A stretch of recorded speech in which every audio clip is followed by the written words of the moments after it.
জি sir, আপনি যেটা খুলে রাখছেন পেজটা ওই পর্যন্ত পড়ানো হয়েছিল, বক্স পর্যন্ত, টেবিল। আজকে আমাদের কত নাম্বার ক্লাস চলছে? এর আগে কয়দিন ক্লাস করছিলাম? 3 দিন নাকি? ৪ দিন স্যার, ৪ দিন। 4 দিন ক্লাস করছিলাম এর আগে নাকি? জি স্যার।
স্যার, আপনি মিউট হয়ে আছেন, আপনি কি কিছু বলতেছেন?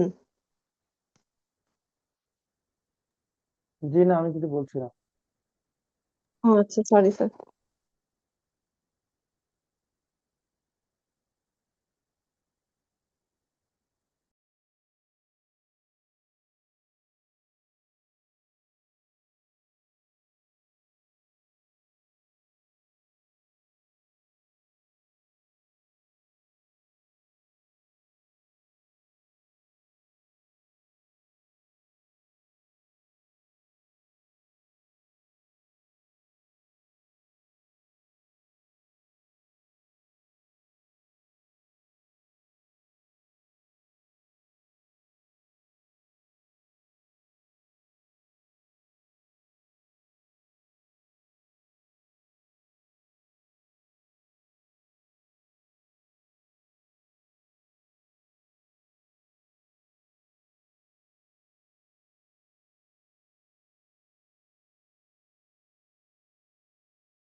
কি আমরা কি ক্লাস শুরু করব?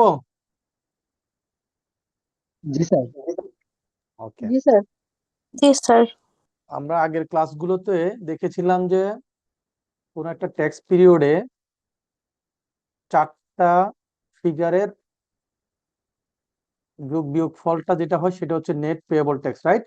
সেটা আমরা মাস শেষে ওই ট্যাক্স পিরিয়ড পর আমরা কি করি, এই ব্যালেন্স যেটা থাকে, যদি পজিটিভ ব্যালেন্স থাকে সেটা আমরা পেমেন্ট করে রিটার্ন সাবমিট করি, রাইট? জি স্যার।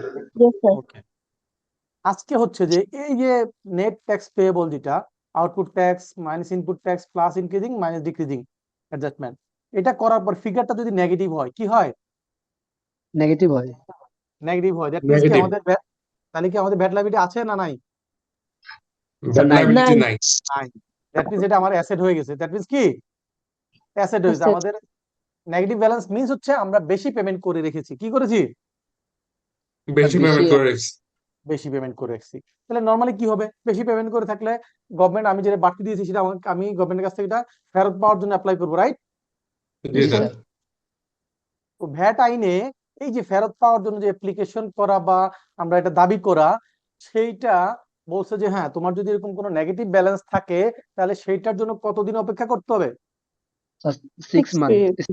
Tax period. পরবর্তী 6 ট্যাক্স পিরিয়ড, পরবর্তী 6 ট্যাক্স পিরিয়ড। মনে করেন জানুয়ারি মাসের ব্যালেন্স আমার নেগেটিভ হলো, তাহলে ফেব্রুয়ারি, মার্চ, এপ্রিল, মে, জুন, জুলাই, এই 6টা ট্যাক্স পিরিয়ড পর্যন্ত আমাকে অপেক্ষা করতে হবে, ক্যারি ফরওয়ার্ড করতে হবে ব্যালেন্সটা, যে এটা অ্যাডজাস্ট করে কমে কিনা, অ্যাডজাস্ট করে কমে কিনা। কথা কি বুঝতে পেরেছি? জি স্যার। ওকে, এই 6 ট্যাক্স পিরিয়ড পার হওয়ার পর যদি তারপরে নেগেটিভ ব্যালেন্স থাকে, তারপরে যদি কি নেগেটিভ ব্যালেন্স থাকে। থাকে, তাহলে আমরা ওই ব্যালেন্সটা গভর্নমেন্টের কাছ থেকে ফেরত পাওয়ার জন্য কি করতে পারি? অ্যাপ্লিকেশন করতে পারি। করতে পারি। তাহলে এটা রিফান্ড বলে। কি বলে? রিফান্ড। Refund. রিফান্ড। তাহলে আমরা রিফান্ড ক্লেম করতে পারি। খুব ভালো কথা। এখানে আরেকটা জিনিস মনে রাখার দরকার, সেটা হলো মনে করে আমার নেগেটিভ ব্যালেন্স ধরলাম যে 10 লাখ টাকা আসছে। কত আসছে? 10 লক্ষ 10 টাকা। লাখ। 10 লাখ টাকা। 6 ট্যাক্স পিরিয়ড পর্যন্ত আমি আর অ্যাডজাস্ট করতে পারছি না, দেখা যাচ্ছে যে ব্যালেন্স আরো বাড়তেছে। 10 লাখ টাকা হইতে হইতে 12 লাখ হইলো। তাহলে আমরা এই টাকাটা অ্যাডজাস্ট হচ্ছে না, তাহলে এখন আমরা কি করব? 6 ট্যাক্স পিরিয়ড পরে রিফান্ড ক্লেম appeal- করব। রিফান্ড ক্লেম করব, রাইট? জি জি স্যার। স্যার। রিফান্ড ক্লেম করব। তো সেখানে বলেছে যে যদি ব্যালেন্সটা 50,000 অ্যাবভ হয়, কি হয়? 50,000 50,000 above। above. অ্যাবভ হয় তাহলে রিফান্ড ক্লেম করা যাবে। আর যদি 50,000 অ্যাবভ না হয় তাহলে এটা কিয়ামতের আগ পর্যন্ত অপেক্ষা করতে হবে। কথা বুঝতে পেরেছি কিনা? তার মানে জি রিফান্ড স্যার। ক্লেম করতে হলে আমাকে কি করতে হবে? স্যার 6 ট্যাক্স পিরিয়ড তো আমি 50,000 অপেক্ষা করবোই, এটা 50,000 এর উপরে না হইলে রিফান্ড ক্লেম করা যাবে না, 6 মাস পরেও করা যাবে না, রাইট? কিন্তু জি স্যার। যদি 6 ট্যাক্স পিরিয়ড পরে এটা 50,000 এর বেশি ব্যালেন্স থাকে তাহলে আমরা সেটা কি করতে পারবো? রিফান্ড ক্লেম করতে পারবো। 50 আর যদি 50,000 এর মধ্যে থাকে তাহলে আমরা এটা আজীবন ক্যারি ফরওয়ার্ড করতে হবে। কথা কি বুঝতে পেরেছি না কঠিন? না স্যার, বুঝতে পেরেছি।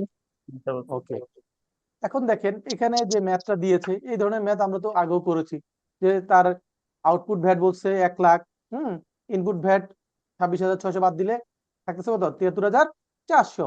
তার সাথে ইনক্রিজিং অ্যাডজাস্টমেন্ট যোগ করছে, ডিক্রিজিং অ্যাডজাস্টমেন্ট বাদ দেওয়ার পর তার ব্যালেন্স কত হইলো? 2,50,000 টাকা। 2,50,000। এগুলা টোটাল ডিক্রিজিং অ্যাডজাস্টমেন্ট অ্যাডজাস্ট করার পরে তাদের ব্যালেন্স হইলো নেগেটিভ ব্যালেন্স কত? স্যার 6,600 টাকা।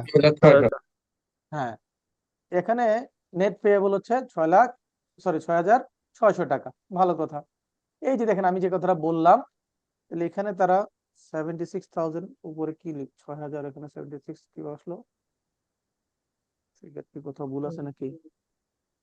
এখান থেকে এটা মাইনাস করার পর এটা আসলো নাকি? এর সাথে 1 লাখ যোগ করলে এটা স্যার ভুল হয়েছে স্যার, 76,600 হবে। এখানে ভুল আছে, রাইট? এটা ক্যালকুলেশন ভুল হয়েছে। এটা মাইনাস ভুল আছে। মাইনাস 76,600 ওকে, মাইনাসের ফিগার। আমরা মাইনাসের ফিগার দিব, রাইট? জি স্যার। এখন ঠিক আছে তো নাকি? জি স্যার। জি স্যার, এখন ঠিক আছে। তাহলে এটা ক্ল্যারিক্যাল মিস্টেক ছিল, কোনো অসুবিধা নাই। তাহলে এই যে খেয়াল করেন এই ফিগারটা কি আসছে? মাইনাস। মাইনাস মানে কি? টাকা বেশি দেওয়া আছে, রাইট? জি স্যার। জি স্যার। তাহলে এটা নেগেটিভ ব্যালেন্স। তো নেগেটিভ ব্যালেন্স থাকলে আমরা কি বলেছিলাম? আমি রিফান্ড ক্লেম স্যার করতে পারবো 6 ট্যাক্স পিরিয়ড পর্যন্ত অপেক্ষা করতে হবে এবং 50,000 টাকার উপর হতে হবে। ঠিক 50,000 টাকার উপর আছে? জি জি স্যার। স্যার 50,000-এর উপর আছে।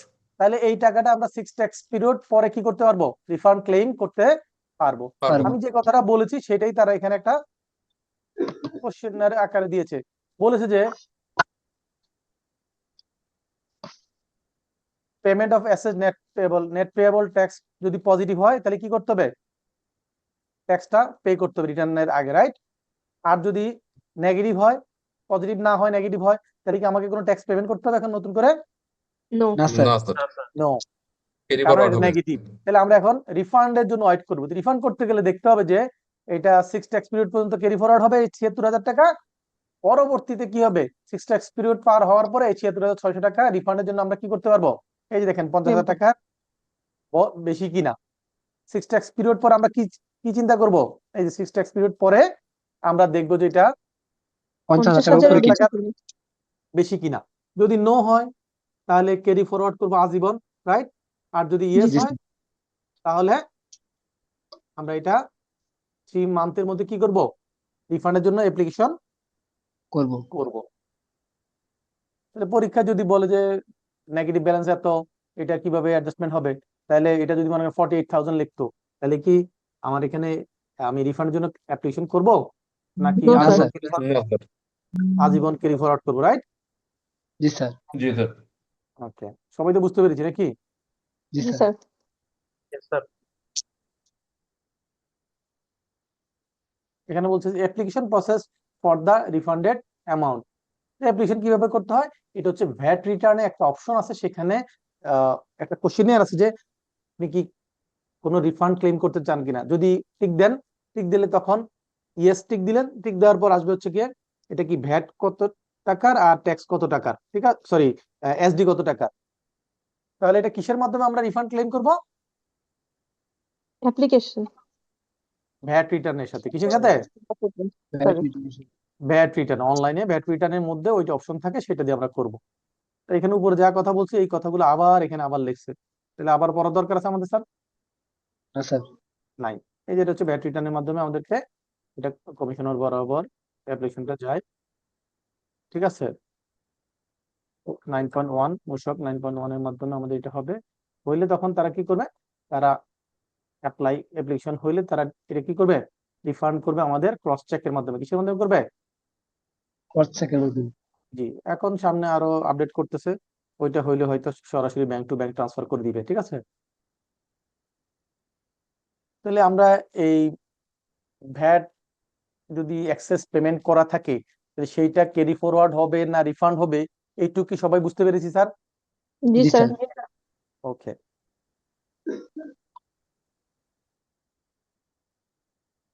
এখন বলছে যে সাপ্লিমেন্টারি ডিউটি কি? Supplementary supplementary duty. Duty supplementary duty. Supplementary duty গুলা এটা একটা এডিশনাল একটা ডিউটি, এটাকে বাংলা সম্পূরক শুল্ক বলে। এটা কোন ধরনের গুডস এর জন্য হয়, সার্ভিসের জন্য হয়? এই যে এখানে বলা আছে, তাই না? লাক্সারি গুডস, নন এসেনশিয়াল এবং সোশ্যালি আনডিজারেবল গুডস এরকম কিছু থাকলে সেগুলোর উপর কি হয়? এডিশনাল ডিউটি ইম্পোজ হয়, সেটা সাপ্লিমেন্টারি ডিউটি ফরম্যাটে হয়, ঠিক আছে? জি স্যার এবং সাপ্লিমেন্টারি ডিউটি আমরা কোথায় পাই মনে আছে? কোন শিডিউলে পাবো? Second schedule.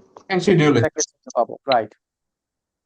সাপ্লিমেন্টারি ডিউটি আমরা ওইখানে অনেকগুলো জিনিস শিখেছিলাম যে সাপ্লিমেন্টারি ডিউটি শুধুমাত্র কয়টা স্টেজে হয়? স্যার যেগুলো দুইটা স্টেজ ইনপুট স্টেজে। দুইটা স্টেজে হয়, ম্যানুফ্যাকচারিং বাদে। একই প্রোডাক্টের উপর বা একই সার্ভিসের উপর জীবনে একবার হয়, তাহলে কয়টা স্টেজে হয়? একটা স্টেজ একটা অনলি। স্টেজে। একটা নির্দিষ্ট গুডস এর উপর একবারই হবে, একটা স্টেজই হবে, তিনটা স্টেজ হবে না। ভিন্ন গুডস এর ভিন্ন স্টেজ হইতে পারে, ঠিক আছে?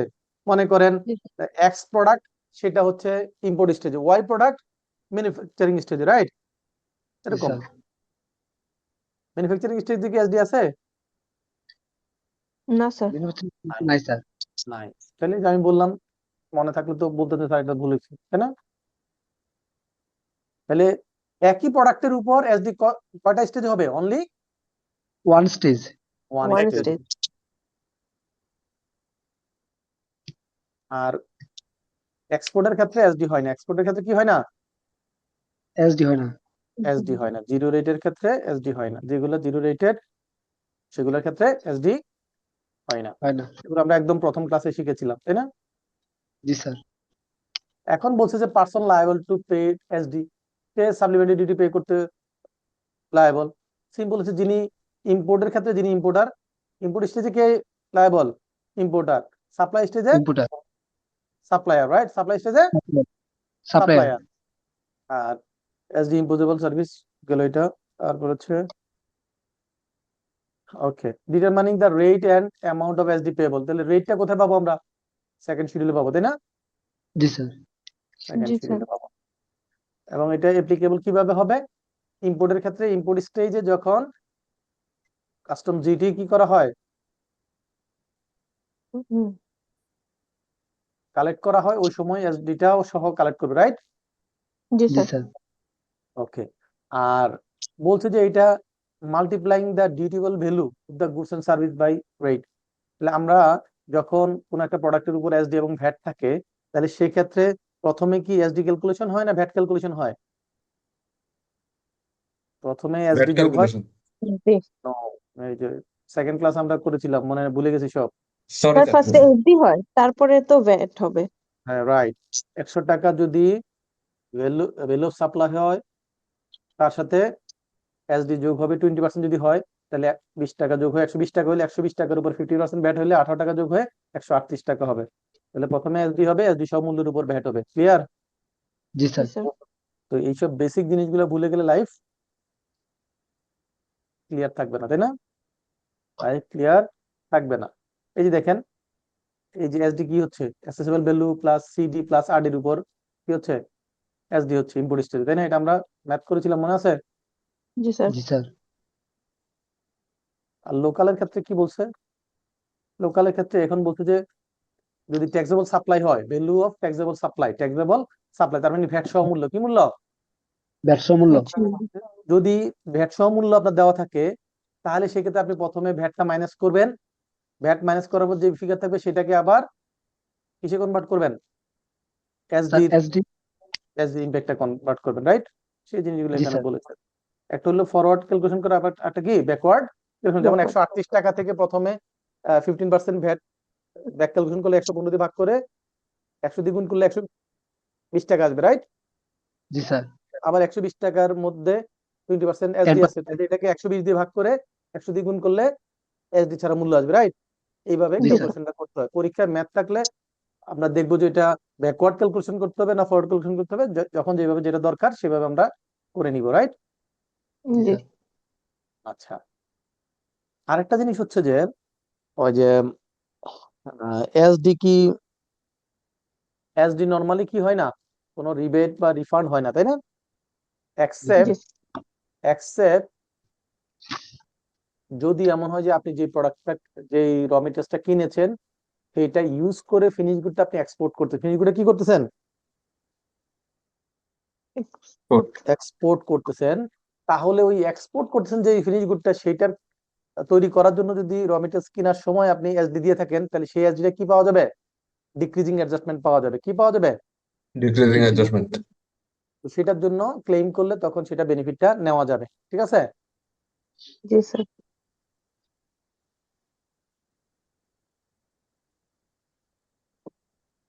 এছাড়া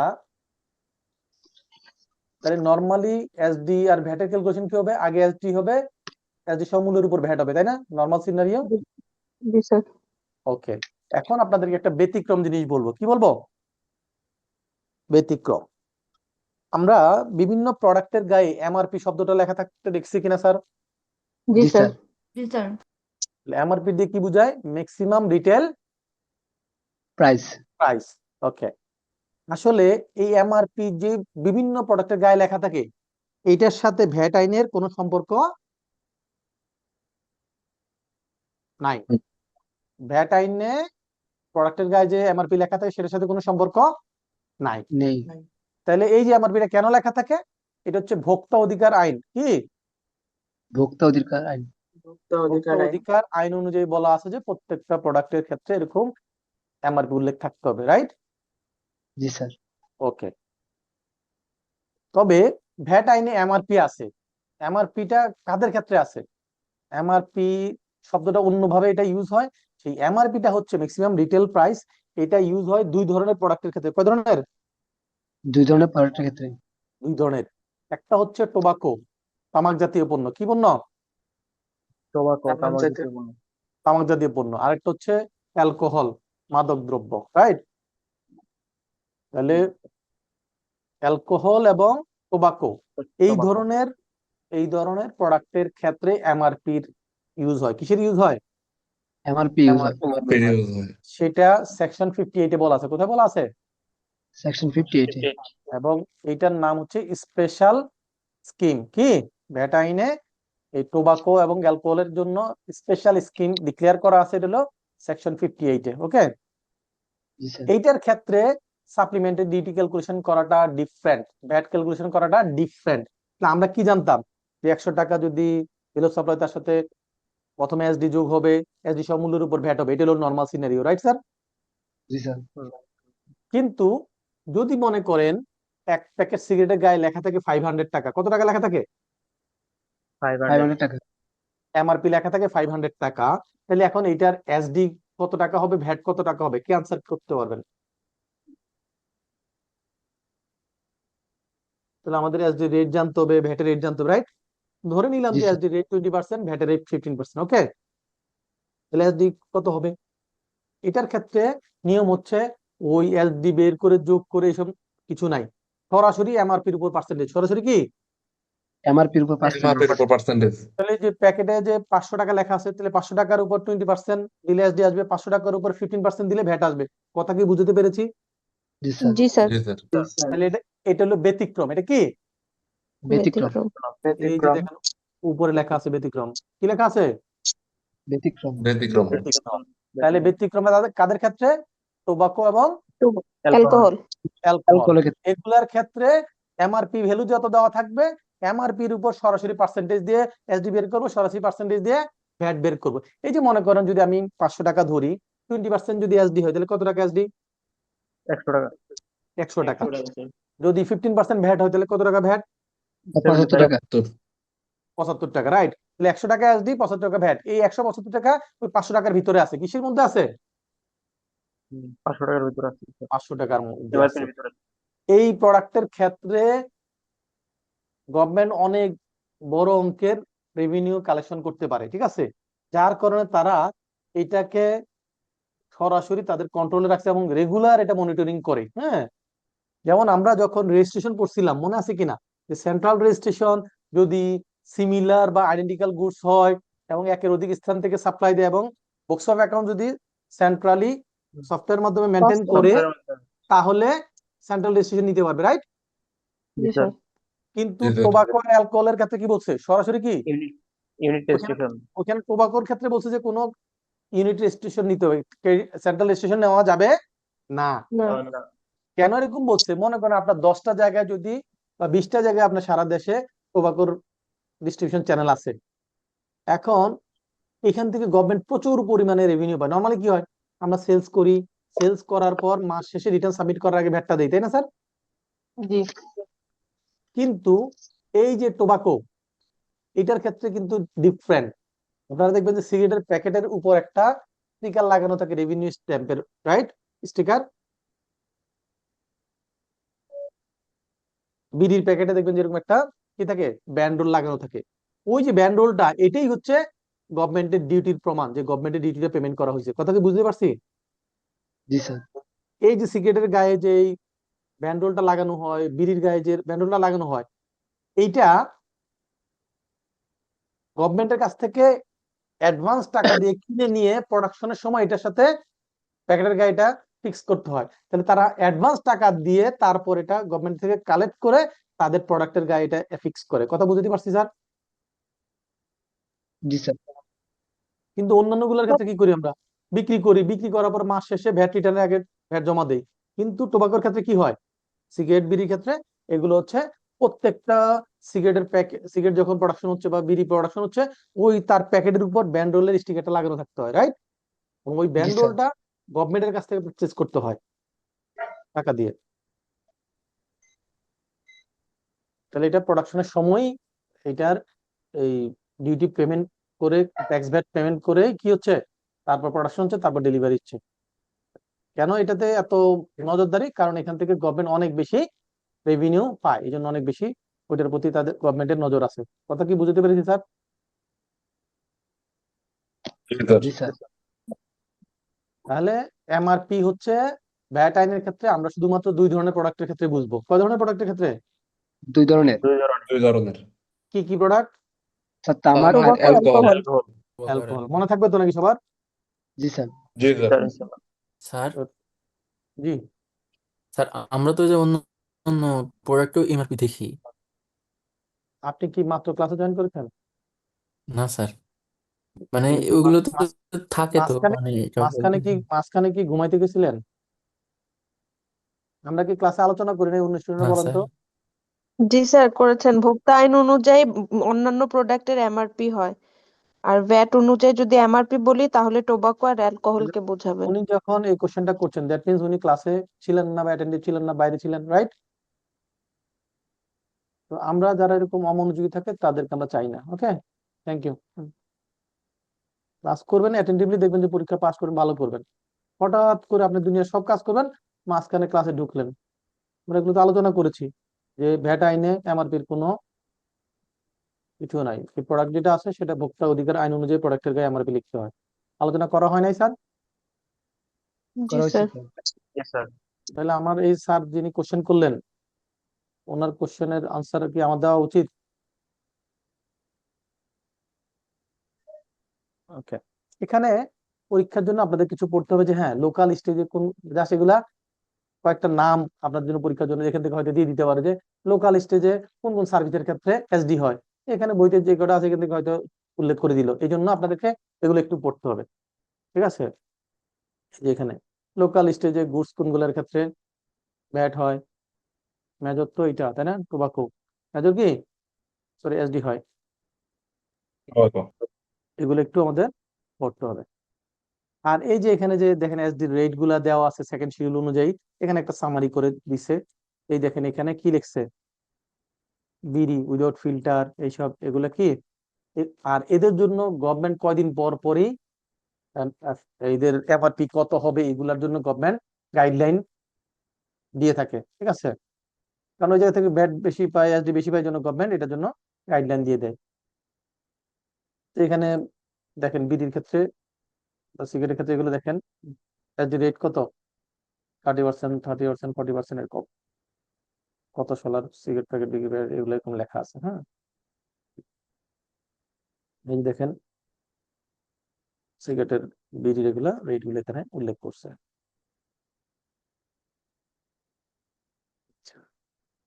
আমরা বলেছিলাম যে ডিক্রিজিং অ্যাডজাস্টমেন্ট নেওয়া যায়, অলরেডি আনসার করা হয়েছে তাই না স্যার? জি স্যার। বলছি যে এসডি নরমালি বেনিফিট নেওয়া যায় না, তাই না? শুধুমাত্র এক্সপোর্টের ক্ষেত্রে। কিসের ক্ষেত্রে? শুধুমাত্র এক্সপোর্টের ক্ষেত্রে। যেই গুডসটা আমি এক্সপোর্ট করছি সেটা ব্যবহার করার জন্য যে র মেটেরিয়ালসটা আমরা কিনেছিলাম, সেটাতে যদি এসডি দিয়ে আসি কেনার সময়, তাহলে সেই এসডিটা আমি যেহেতু এক্সপোর্ট করেছি, সেই জন্য আমরা এটা কি করতে পারবো, ডিক্রিজিং অ্যাডজাস্টমেন্ট নিতে পারবো। নিতে পারবো। হ্যাঁ, আর মনে রাখতে হবে এটা কতদিনের মধ্যে ডিক্রিজিং অ্যাডজাস্টমেন্টের জন্য অ্যাপ্লাই করতে হবে, যেই ডেটে আমরা শিপমেন্ট করেছি, যে ডেটে আমরা কি করেছি, শিপমেন্ট করেছি, সেই ডেট থেকে 6 মাসের মধ্যে। এই শিপমেন্ট মিন্স জাহাজে, গাড়িতে মনে করেন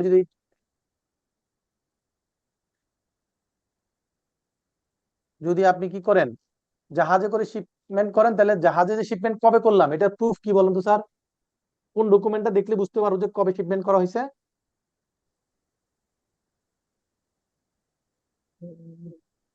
স্যার বিল অফ লেডিং।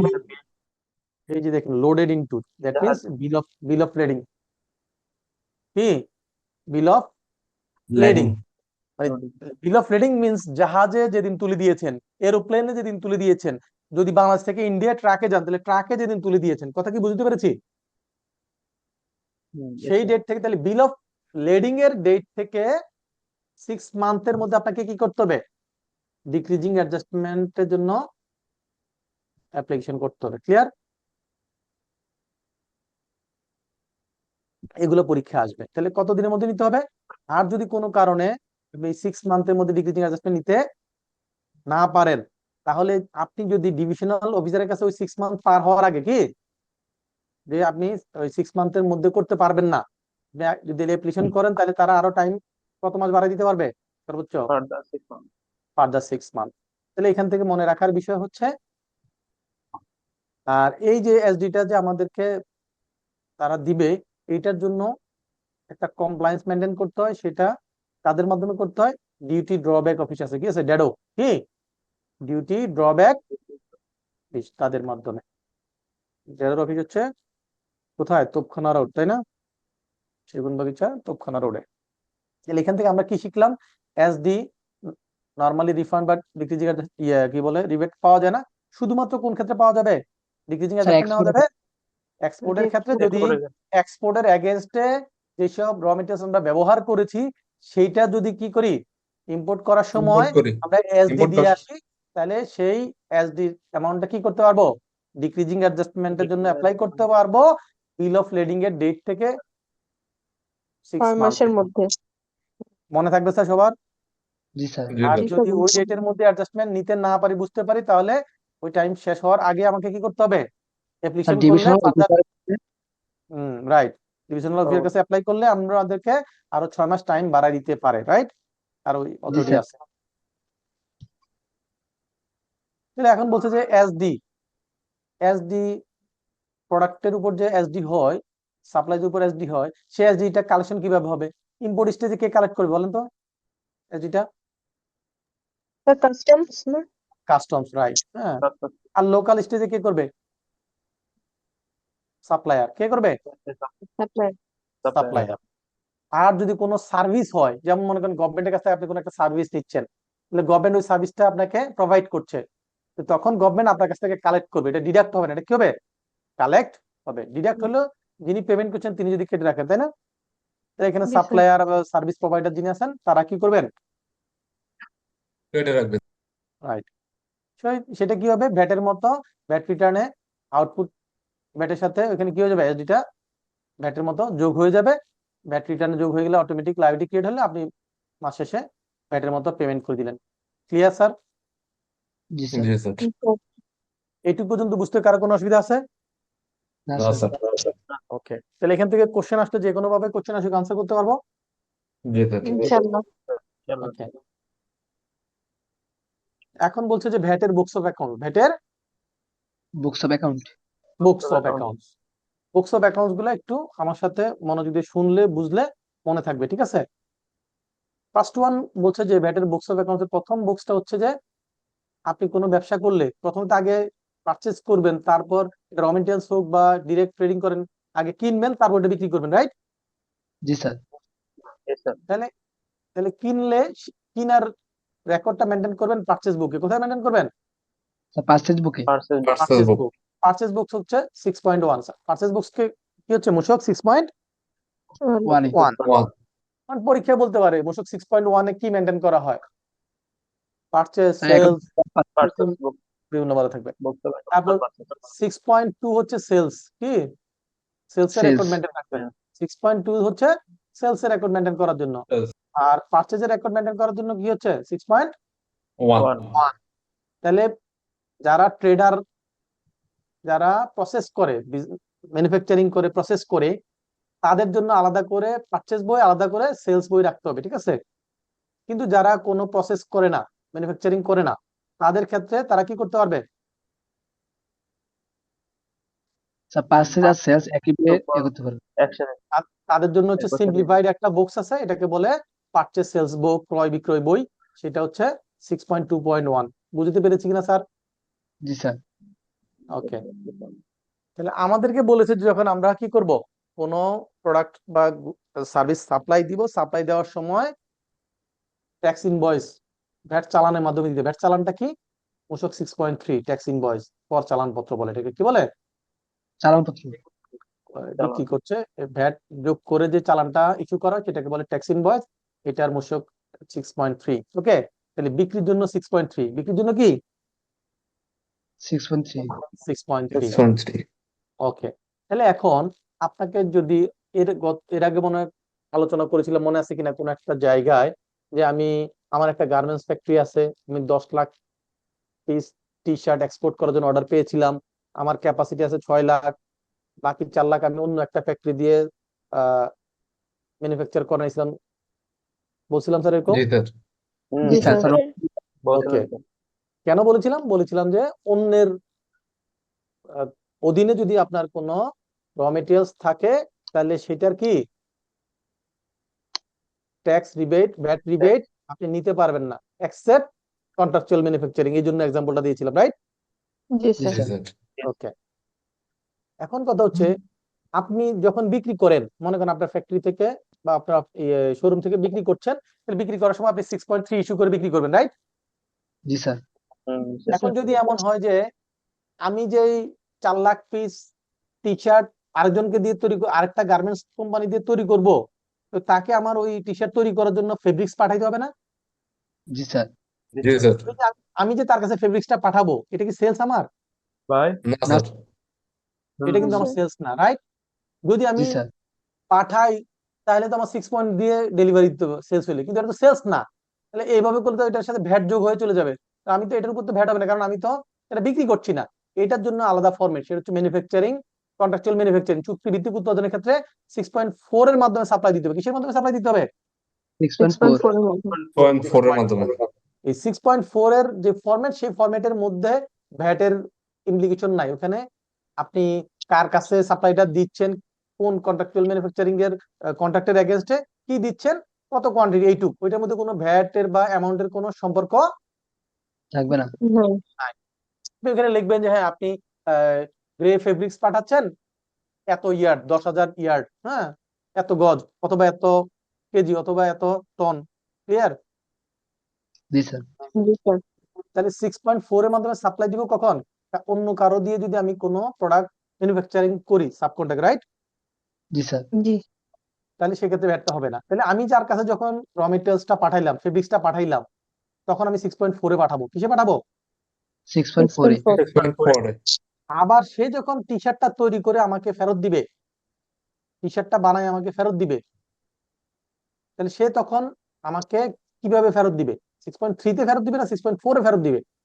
স্যার 6.4 এ 6.4 এ সে মালটা রিসিভ করবে, ফেব্রিক্সটা রিসিভ করবে 6.4 এ, আমাকে টি শার্টটাও ফেরত দিবে 6.4 এ। আর ওই যে সে টি শার্টটা তৈরি করার জন্য যে প্রতি টি শার্টের জন্য $2 করে আমার কাছে পাবে, সেটার জন্য সে একটা সার্ভিসের ইনভয়েস করবে 6.3 তে। কথা কি বুঝতে পেরেছি? জি জি স্যার। স্যার ওকে, তাহলে 6.4 এ সে র মেটেরিয়ালসটা রিসিভ করবে, 6.5 এ ফিনিশ গুডটা আমাকে পাঠাবে, আর এডিশনাল একটা 6.3 সে ইস্যু করবে, যেই টাকাটা সে আমার কাছে ক্লেম করবে। সে এই যে টি শার্ট তৈরি করার জন্য মেকিং চার্জ হিসেবে একটা সার্ভিস চার্জ সে আমাকে ইনভয়েস করবে $2 করে পার পিস, সেটা আমাকে 6.3 তে দিবে। কথা কি বুঝতে পেরেছি স্যার? জি জি স্যার স্যার ক্লিয়ার? জি স্যার জি স্যার ওকে, এখন মনে করেন সারা বাংলাদেশে ওয়ালটনের অনেক শোরুম আছে না? জি জি স্যার স্যার এখন মনে করেন ওয়ালটনের মতিঝিল শোরুমে আপনি গেলেন, আপনি হয়তো একটা ফ্রিজ কিনবেন, যেই ফ্রিজটা পছন্দ হয়েছে ওইটার কালারটা আপনি যেটা চাচ্ছেন এই কালারটা মতিঝিলে নাই, আছে হচ্ছে উত্তরায়। আছে কোথায়? উত্তরা উত্তরায়। এখন আপনাকে কি তাহলে মতিঝিলের যে শোরুমের সেলসম্যান, সে কি বলবে যে স্যার এই প্রোডাক্টটা আমার এই শোরুমে নাই, ঠিক আছে আপনি অন্য জায়গায় দেখেন, এরকম বলবে? নাকি বলবে স্যার এটা আমার অন্য শোরুমে আছে, আপনি একটা দিন সময় দেন, আমি ওই শোরুম থেকে আপনার বাসায় ডেলিভারি দিব, অথবা এখানে নিব, এখান থেকে আপনি আমার এখানে নিয়ে আসবো, আপনি এখান থেকে কি করতে পারবেন? তো সে যদি বলে যে আমি উত্তরা থেকে স্যার আমাদের শোরুমে এটা কালেক্ট করে আনতেছি, আপনি কালকে ডেলিভারি নিয়ে যান, এটাই তো করবে নাকি? জি স্যার জি স্যার জি স্যার। তাহলে এখন উত্তরা শোরুম থেকে যখন মতিঝিল শোরুমে পাঠাচ্ছে, এটা কি এক শোরুম থেকে আরেক শোরুমে পাঠাচ্ছে, এটা কি সেলস? না নো। স্যার তাহলে এটা হচ্ছে নিজের মধ্যে ট্রান্সফার, তাহলে এটা হচ্ছে ইন্টারনাল ট্রান্সফার, রাইট? জি স্যার জি এটাকে স্যার বলে এটাকে বলে গুডস ট্রান্সফার, মানে পণ্য স্থানান্তর। তাহলে নিজের কোম্পানি, উইদিন দ্য কোম্পানির মধ্যে যদি কি হয়, গুডসটা মুভমেন্ট করে, তাহলে সেটার জন্য হচ্ছে 6.5। সেটার জন্য কি? 6.5 মনে করেন ওয়ালটনের গাজীপুরে যে ফ্যাক্টরি আছে, ঠিক আছে, সেই গাজীপুর ফ্যাক্টরি থেকে যখন চিটাগংয়ের ওয়্যার হাউসে পাঠাবে, তাহলে ফ্যাক্টরি থেকে ওয়্যার হাউসে পাঠাচ্ছে, এটা কি সেলস? না না স্যার স্যার। ট্রান্সফার তাহলে ফ্যাক্টরি থেকে যে শোরুমে পাঠাচ্ছে, সেলস? না। তাহলে এগুলো সবগুলো না স্যার 6.5 এর মাধ্যমে যাবে। কিসের মাধ্যমে যাবে? 6.5 6.5 6.5 এর মাধ্যমে হ্যাঁ, এটার মধ্যে ভ্যাটের কোনো ফিগার না, ভ্যাটের কোনো ফিগার থাকে না, ভ্যাটের কোনো ফিগার থাকে না, ফরম্যাটটাই থাকে না। এমন, কোনো ভ্যাটের কোনো কলামই থাকে না। ঠিক আছে, সেখানে থাকে যে কি কোন জায়গা থেকে কোন জায়গায় পাঠাচ্ছে, আর হচ্ছে কি পাঠাইছে, কত টাকার প্রোডাক্ট পাঠাইছে, কত কোয়ান্টিটি, এই তিনটা জিনিস থাকে। ওখানে কোনো ওই ভ্যাটের রেট বা ভ্যাটের অ্যামাউন্ট কোনো কিছু থাকে না। কথা কি বুঝতে পেরেছি? জি জি স্যার স্যার দেন আমরা যখন আমি যদি মনে করেন এবিসি কোম্পানিকে একটা সাপ্লাই দিলাম, গুডস সাপ্লাই দিলে সে আমাকে যখন পেমেন্ট করবে, সে আমার কাছ থেকে 800 ভ্যাটটা কেটে রাখবে না, যদি সে উইথহোল্ডিং এন্টিটি হয়? জি স্যার জি স্যার তাহলে সে ভ্যাটটা কেটে রাখলো, তা আমার কাছ থেকে যে ভ্যাটটা কেটে রাখলো, আমাকে তো একটা ডকুমেন্ট দিতে হবে সে, তাই না? জি জি স্যার স্যার গত ক্লাসে আমরা পড়েছিলাম এটার জন্য সে একটা ভ্যাট ডিরেক্টর অ্যাট সোর্স একটা সার্টিফিকেট দিবে, রাইট? জি স্যার জি স্যার ওই সার্টিফিকেট হচ্ছে 6.6। ক্লিয়ার? আর প্রথম ক্লাসে আমরা পড়েছিলাম, বা সেকেন্ড ক্লাসেও পড়েছিলাম, প্রথম ক্লাসেও পড়েছিলাম যে ওই যে ইনক্রিজিং অ্যাসেট ডিক্রিজিং অ্যাসেটের ক্ষেত্রে credit note, debit note, sales return হলে কি হবে? ক্রেডিট নোট, তাই না? যে 10 লাখ টাকা সেলস করছে, সেখান থেকে 2 লাখ টাকার পণ্য ফেরত আসছে, তাহলে এটা হবে ক্রেডিট নোট। ক্রেডিট নোট হলে ভ্যাট লাইবিলিটি বাড়বে না কমবে? স্যার কমবে কমবে কমবে স্যার এই ক্রেডিট নোটের ফরম্যাট হচ্ছে 6.7। আর মানে যদি সেলস কমে তাহলে হলো 6.7, আর যদি সেলস বাড়ে তাহলে কি হবে? 6.8। আর ওই যে আমরা বিক্রি করার সময় কত 6.3 মাধ্যমে বিক্রি করি, তাই তো? জি স্যার ঠিক সেম জিনিস এটা হলো ভ্যাটের ক্ষেত্রে। আর যদি এটা টার্নওভার ট্যাক্স হয় তাহলে 6.9। টার্নওভার ট্যাক্সের কত? ওইটাকে কি 6.9 হবে 6.9। যারা টার্নওভার ট্যাক্সের আওতায় এনলিস্টেড তারা 6.9 এর মাধ্যমে সেলস করবে, আর যারা ভ্যাটের আন্ডারে রেজিস্টার্ড তারা 6.3 এর মাধ্যমে সেলস করবে। কত কি বুঝতে পেরেছি? জি স্যার জি স্যার আর 6.10টা এটা হচ্ছে এডিশন একটা গাদা খাটনির কাজ। গভর্নমেন্ট আপনাকে আপনার খরচে আপনাকে দিয়ে গভর্নমেন্টের কাজটা করে নিচ্ছে। সে তাকে আলাদা একটা করে আপনাকে একটা লিস্ট দিতে হয় যে 2 লাখ টাকার উপরে ওই মাসে আপনি কোন যেই পার্চেস গুলো 2 লাখ টাকার উপরে পার্চেস করছেন সেটা, 2 লাখ টাকার উপরে যে সেলস গুলো করছেন এটা একটা লিস্ট দিতে হয়, সেটাকে বলে 6.10। সেটাকে কি বলে? 6.10 6.10। তাহলে মনে করেন আপনি জানুয়ারি মাসে 10টা পার্চেস করছেন, 10টা ইনভয়েসে পার্চেস করছেন, এর মধ্যে 4টা ইনভয়েস ছিল 2 লাখ টাকার উপরে অ্যামাউন্ট।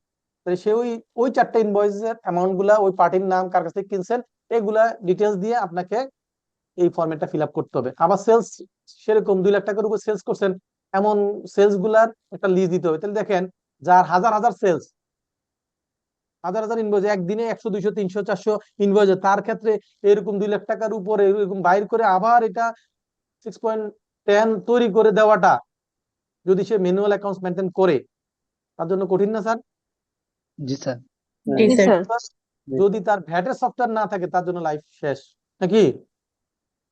লাইফ শেষ লাইফ শেষ। এই যে উপরে যতগুলা ভ্যাটের বুকস অফ অ্যাকাউন্টস এর কথা বলছি, সব এইখানে এগুলা বাইরেও আরো আছে। যত ভ্যাটের বুকস অফ অ্যাকাউন্টস, এটা কত বছর মেনটেন করতে হবে?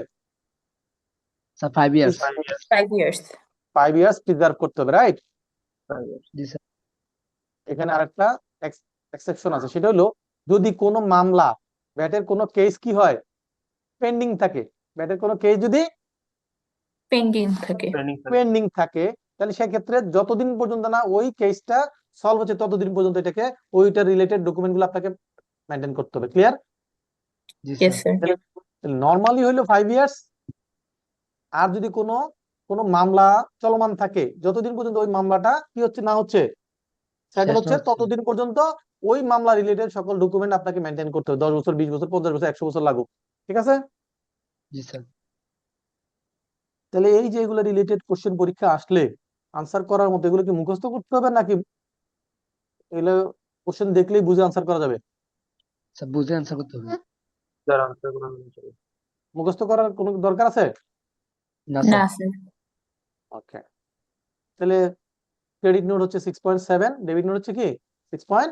6.8 এগুলার ক্ষেত্রে বলছে যে ক্রেডিট নোট ডেবিট নোটের ক্ষেত্রে কি করতে হবে? সাপ্লায়ারের বিন নাম্বার, নাম, অ্যাড্রেস এগুলো উল্লেখ থাকতে হবে, তাই না? জি স্যার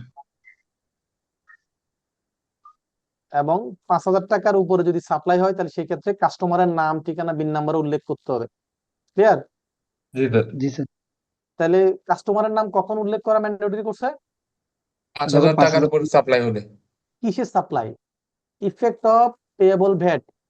পেয়েবল ভ্যাট কি? ভ্যাটের অ্যামাউন্ট যদি 5,000 টাকার উপর হয়, কিসের অ্যামাউন্ট? Batter amount. ওই সাপ্লাইটা যেই 6.7 বা 6.8 এর যেই উল্লেখটা আছে, মনে করেন ভ্যাট রিটার্ন হয়েছে, তো ভ্যাটের অ্যামাউন্ট যদি 5,000 টাকার উপর হয়, ভ্যাটের অ্যামাউন্টটা কত 5,000 টাকার উপরে হয়। উপরে হয়, তাহলে যিনি পারচেজার, যিনি কাস্টমার, তার বিন নাম্বার, অ্যাড্রেস, নাম ঠিকানা কি ম্যান্ডেটরি। ক্লিয়ার? জি স্যার। তাহলে ব্যতিক্রম জায়গাগুলো আমি মার্ক করে দিচ্ছি, এগুলো মনে রাখতে হবে। ক্লিয়ার? জি স্যার।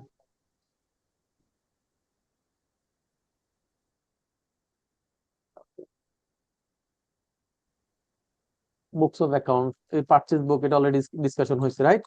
বলছে যে এই জি স্যার। রেজিস্টার্ড পারসন পিজা 6.1, এখানে ওই শব্দটা আছে কিনা একটু দেখি। এখানে ওই শব্দটা হলো মেইন, যেখানে বলা আছে কি 6.2, এই জায়গাটায় রেজিস্টার্ড পারসন দেন, এই জায়গাটা কিন্তু ওই শব্দটা যেটা মূল আইনে বলা আছে, এটা কোথাও আমি এখানে দেখতে পাচ্ছি না। এই যে এই জায়গাটায় বলা থাকার কথা 6.2 তে, কোথায় 6.2.1 এ। এটা কাদের ক্ষেত্রে? ওইখানে এই যে এখানে এই যে অনেক আছে উইদাউট, এই যে কি আছে উইদাউট প্রসেসিং। উইদাউট প্রসেসিং এ যারা বিক্রি করবে তারা 6.2.1 মেনটেন করবে। উইদাউট প্রসেসিং এ যারা বিক্রি করবে তারা 6.1। এখন যদি যারা ম্যানুফ্যাকচারার, তাহলে তারা কি 6.2.1 মেনটেন করবে না 6.1 আর 6.2 আলাদা মেনটেন করবে? স্যার আলাদা মেনটেন করতে হবে। আলাদা মেনটেন করতে হবে, রাইট, একদম পারফেক্ট কথা বলেছেন। হ্যাঁ, ট্যাক্স ইনভয়েস এর ক্ষেত্রে বলছে 6.3, এগুলা ডেট এগুলো উল্লেখ করতে হবে, এগুলো সব বলা আছে, কোয়ান্টিটি সব গেল। এখানে একটা জায়গায় মনে রাখতে হবে, এই যে এখানে ফিসকাল ইয়ার ওয়াইজ, তাহলে এটা কিভাবে মেনটেন করবে?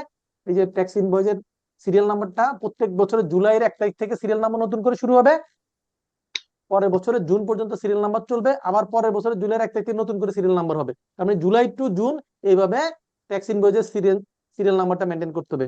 কথা কি বুঝতে পেরেছি স্যার? জি স্যার। ওকে, তাহলে 6.4 কিসের ক্ষেত্রে মেনটেন করতে হবে? Contractual manufacturing. এই যে দেখেন, আমরা বলছিলাম যে ফিনিশ গুডটা যখন পাঠাবে তখন কি করবে? 6.4 এর মাধ্যমে পাঠাবে। এই যে দেখেন, ট্রান্সফারিং দ্য ম্যানুফ্যাকচার্ড গুডস, মানে ফিনিশ গুড, রাইট? আর যখন র মেটেরিয়ালস পাঠাচ্ছে তখনও কি করবে? তাহলে ওনার যখন ইনপুটটা পাঠাবে তখন সে 6.4 এ পাঠাবে, আর এটার ফিনিশ গুডটা ম্যানুফ্যাকচার করার পরে যখন ওনার কাছে ফেরত পাঠাবে তখনও 6.4 এ ফেরত পাঠাবে। তাহলে গুডস যাওয়া আসাটা করবে 6.4 এ, এর বাইরে সে যেটা ম্যানুফ্যাকচার করে দিয়েছে সেটার জন্য সে একটা ইনভয়েস করবে 6.3 তে। কথা কি মনে থাকে? জি স্যার। ওকে, আর 6.5 কি ছিল মনে আছে? যে উইদিন দ্য কোম্পানিতে যদি জি স্যার। গুডস মুভমেন্ট করে, রাইট? ওয়ালটন। রাইট, ওয়ালটন। এই তো বুঝছেন, আপনারা পরীক্ষা ভালো করবেন, পাস করে যাবেন ইনশাআল্লাহ। Okay. Books and documents required to be maintained for turnover tax. এতক্ষণ ছিলাম আমরা ভ্যাটে, এখন কি টার্নওভার ট্যাক্সে। টার্নওভার ট্যাক্সের ক্ষেত্রে কি 6.1 6.2 এগুলা সব আছে, এগুলো সব আগের মধ্যে থাকবে, শুধুমাত্র পার্থক্য কোন জায়গায়? 6.9 ওইখানে সেলস এর জন্য হচ্ছে 6.3, 6.3 এর জায়গায় 9, রাইট। আর ওখানে ভ্যাটের রিটার্ন ছিল 9.1, এখানে ভ্যাটের রিটার্ন হচ্ছে টার্নওভার ট্যাক্সের রিটার্ন হচ্ছে 9.2। এই দুইটা জায়গায় পার্থক্য। ক্লিয়ার? জি স্যার। আর হচ্ছে টার্নওভার ট্যাক্স কি পাওয়া যায় না, রিবেট পাওয়া যায় না। যায় না। এই দেখেন কত নাটক এখানে। এখানে তো 2 লাখ লিখলেই তো 0.2 মিলিয়ন লেখার দরকার আছে স্যার? দিয়ে কনফিউশন কত লিখবে? 2 লাখ। 2 লাখ। একই জিনিস স্যার। একই জিনিস তো। আমরা তো আইনে যেভাবে আছে আপনি সেভাবে লিখবেন। আইনে কি আপনার 2 মিলিয়ন লিখছে? 0.2 মিলিয়ন লিখছে? 0 স্যার, 2 লাখ লেখা আছে। 2 লাখ লেখা আছে, তো আপনি এটা জটিল করার দরকারটা কি, এত কাহিনী করার দরকার কি, তাই না? লাইভ করতে হবে ইজি, না? ওকে, তাহলে এইটুক যা আলোচনা হইলো, এখানে কি কারো কোনো সমস্যা আছে? না স্যার। না স্যার। না স্যার। ওকে, সমস্যা নাই। তাহলে আমরা মনে করি সারা বছর পড়াশোনা করব, এই পড়াশোনার ফাইনাল অ্যাপ্লিকেশন কোথায় হবে? পরীক্ষার হলে, নাকি? জি জি স্যার। স্যার। জি স্যার। রাইট। তাহলে এই যে ভ্যাটের যত যা কিছু করলাম সারা বছর সারা মাস ধরে, তাহলে এটার ফাইনাল অ্যাকশন কোথায় হবে? রিটার্নে। ব্যাটারি ভ্যাট Return. রিটার্ন, রাইট, মাস শেষে ভ্যাট রিটার্নে। এখন ভ্যাট রিটার্ন কত ধরনের? ভ্যাট রিটার্ন হচ্ছে 4 ধরনের। কয় ধরনের? 4 চার ধরনের। 4 ধরনের। 4 ধরনের। এটা আমি 4 একটু ধরনের। ইজি করে একটু বুঝাই বলি, দেখবেন যে মনে থাকবে। নাম্বার 1 হচ্ছে, আমরা যে প্রত্যেক ট্যাক্স পিরিয়ডের পরে ট্যাক্স পিরিয়ড শেষ হওয়ার যদি ভ্যাট রেজিস্টার্ড হয়, তাহলে সেক্ষেত্রে কি হলো, প্রত্যেক মাসের পরে পরবর্তী মাসের 15 তারিখের মধ্যে যে রিটার্নটা সাবমিট করতে হয়, এটাকে বলে মেইন রিটার্ন। এটাকে কি বলে? Main return. Main return. Main return অথবা রেগুলার রিটার্ন। মেইন রিটার্ন অথবা regular return. Regular return. Regular return. এটা কি বুঝতে কোনো অসুবিধা আছে? না স্যার। না স্যার। তাহলে ট্যাক্স পিরিয়ড পরে আমরা যে রিটার্নটা, ভ্যাট রিটার্নের ক্ষেত্রে হচ্ছে 9/1 হচ্ছে পরবর্তী মাসের 15 তারিখের মধ্যে, রাইট? আর যদি জি। টার্ন ওভার ট্যাক্স হয়, তাহলে কি হয়? তাহলে সেক্ষেত্রে কোয়ার্টার। কোয়ার্টার ট্যাক্স হয় Quarterly। পরবর্তী 30 দিনের মধ্যে, তাই না? জি স্যার। তাহলে এই যে রিটার্নটা সাবমিট করি, এটাকে বলে মেইন অথবা রেগুলার রিটার্ন। মেইন অথবা regular return. Regular return. Regular return, মনে থাকবে না? জি স্যার। আচ্ছা, এখন মনে করেন আমাদের এই রিটার্নটা সাবমিট করার কথা। আচ্ছা, এখানে একটু এবছর একটু কারেকশন আছে। আমরা ভ্যাট রিটার্ন মাস শেষ হওয়ার পরে 15 দিনের মধ্যে আমাদেরকে রিটার্ন সাবমিট করতে হয়, রাইট? এটা হলো নর্মাল জি, স্যার। কথা। তবে এই যে এখানে কিছু সুবিধাভোগী লোকজনের জন্য, কাদের জন্য?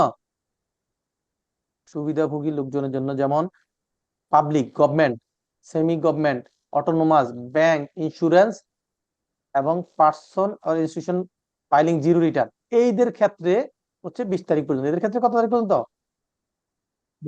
20 তারিখ।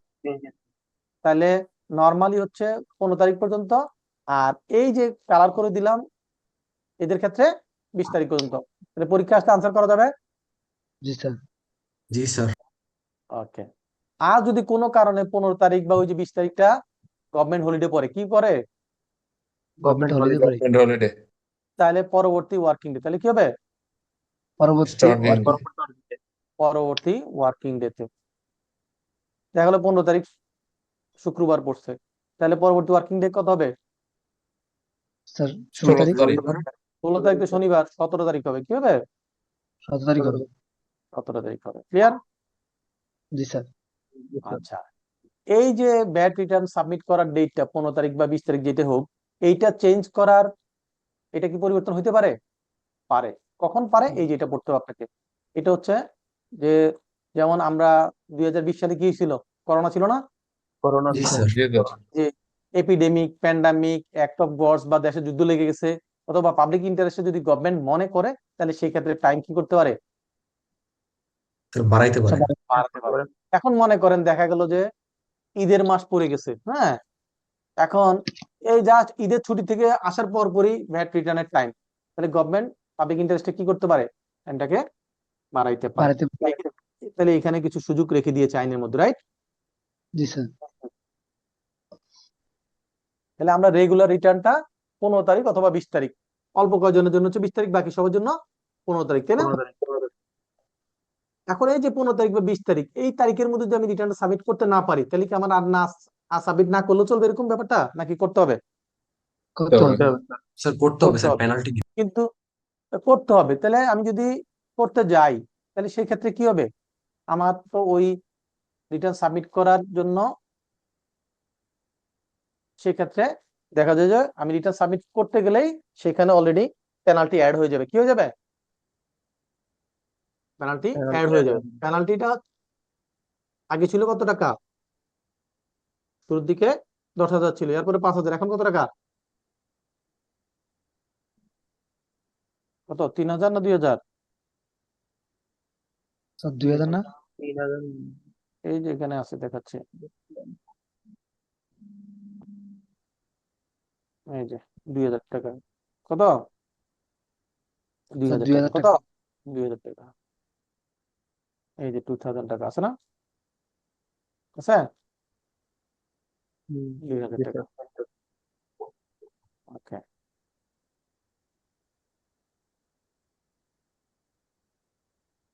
তাহলে যদি আমি টাইমলি রিটার্ন সাবমিট না করি, মনে করেন জানুয়ারি মাসের রিটার্ন ফেব্রুয়ারি মাসের 15 তারিখের মধ্যে দেওয়ার কথা, রাইট? জি স্যার। জি স্যার। এখন আমি ফেব্রুয়ারি মাসের 15 তারিখ পার হয়ে গেলে আমি যখন রিটার্নটা সাবমিট করতে যাব, তখন তখন কি হবে? পেনাল্টি অ্যাড হয়ে যাবে, 2000 টাকা 3000 পেনাল্টি টাকা অ্যাড হয়ে যাবে। আচ্ছা, এখন যদি আমি সচেতন হই, আইনে একটা সুযোগ দিয়েছে যে যদি তুমি মনে করো যে 15 তারিখের যে ডিউ ডেট, এই ডেটের মধ্যে তুমি রিটার্ন সাবমিট করতে পারবা না, তাহলে এটার জন্য একটা অ্যাপ্লিকেশন করলে তখন ভ্যাট অফিস কি করবে? আপনাকে ওই অ্যাপ্লিকেশনটা, যে আপনি টাইমলি রিটার্ন সাবমিট করতে পারবেন না জানালে, ভ্যাট অফিস আপনাকে অ্যাপ্রুভাল দিবে, তাহলে সেক্ষেত্রে ওই জরিমানাটা অ্যাড হবে না। কথা কি বুঝতে পেরেছি?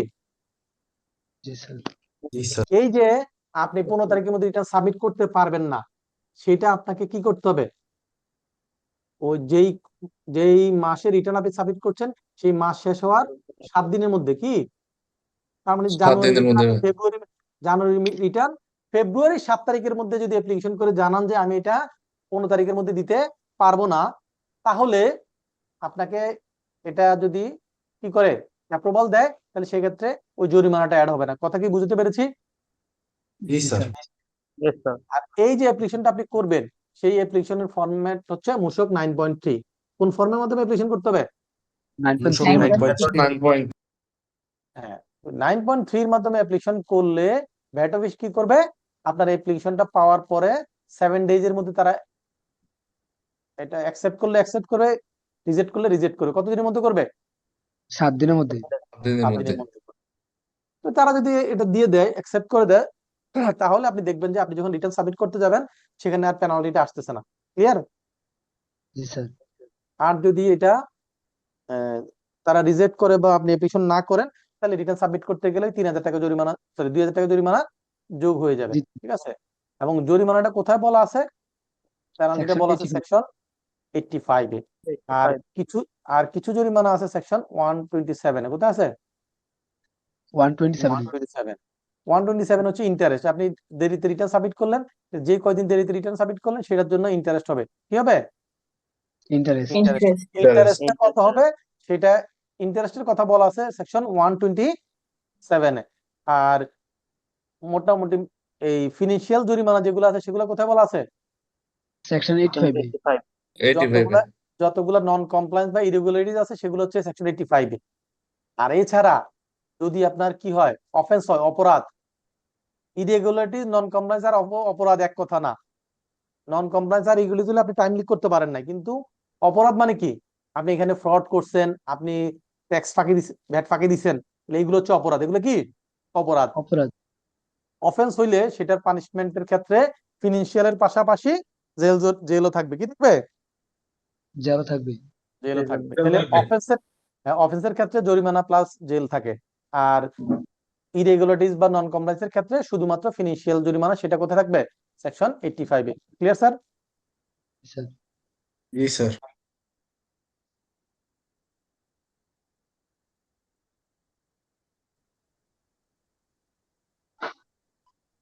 তাহলে দুইটা রিটার্ন শিখলাম। একটা হলো এই যে মনে করেন টাইমলি দিলেন, সেটা হচ্ছে রেগুলার রিটার্ন।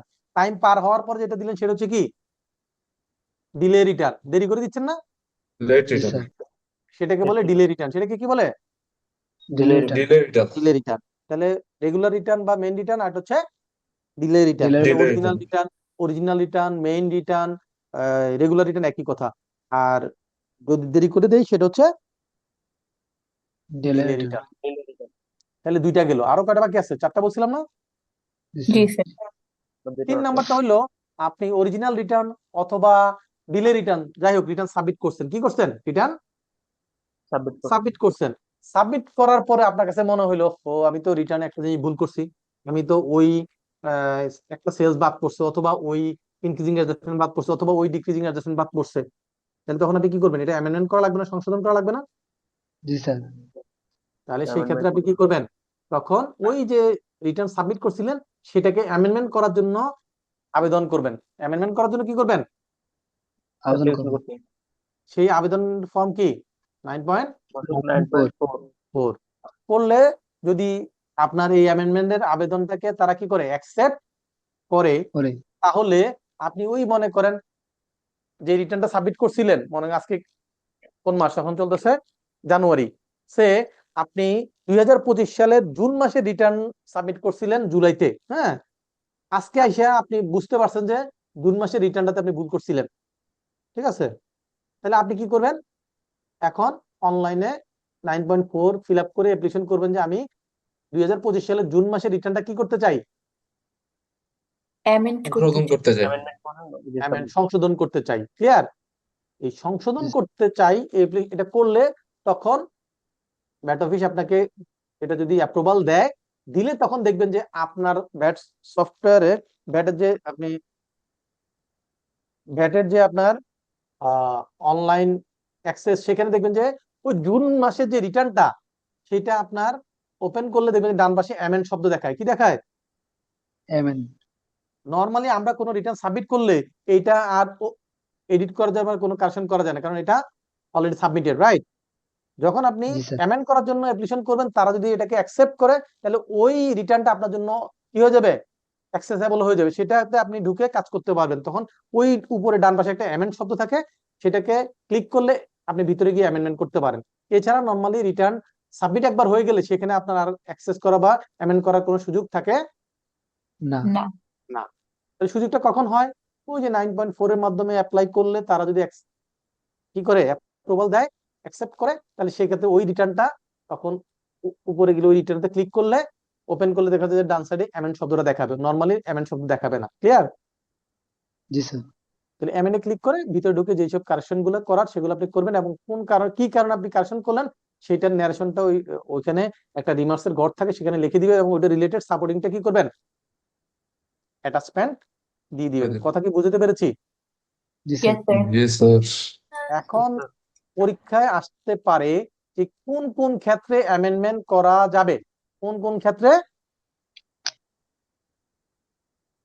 অ্যামেন্ডমেন্ট করা যাবে, এই যে এখানে বলা আছে, দেখছেন?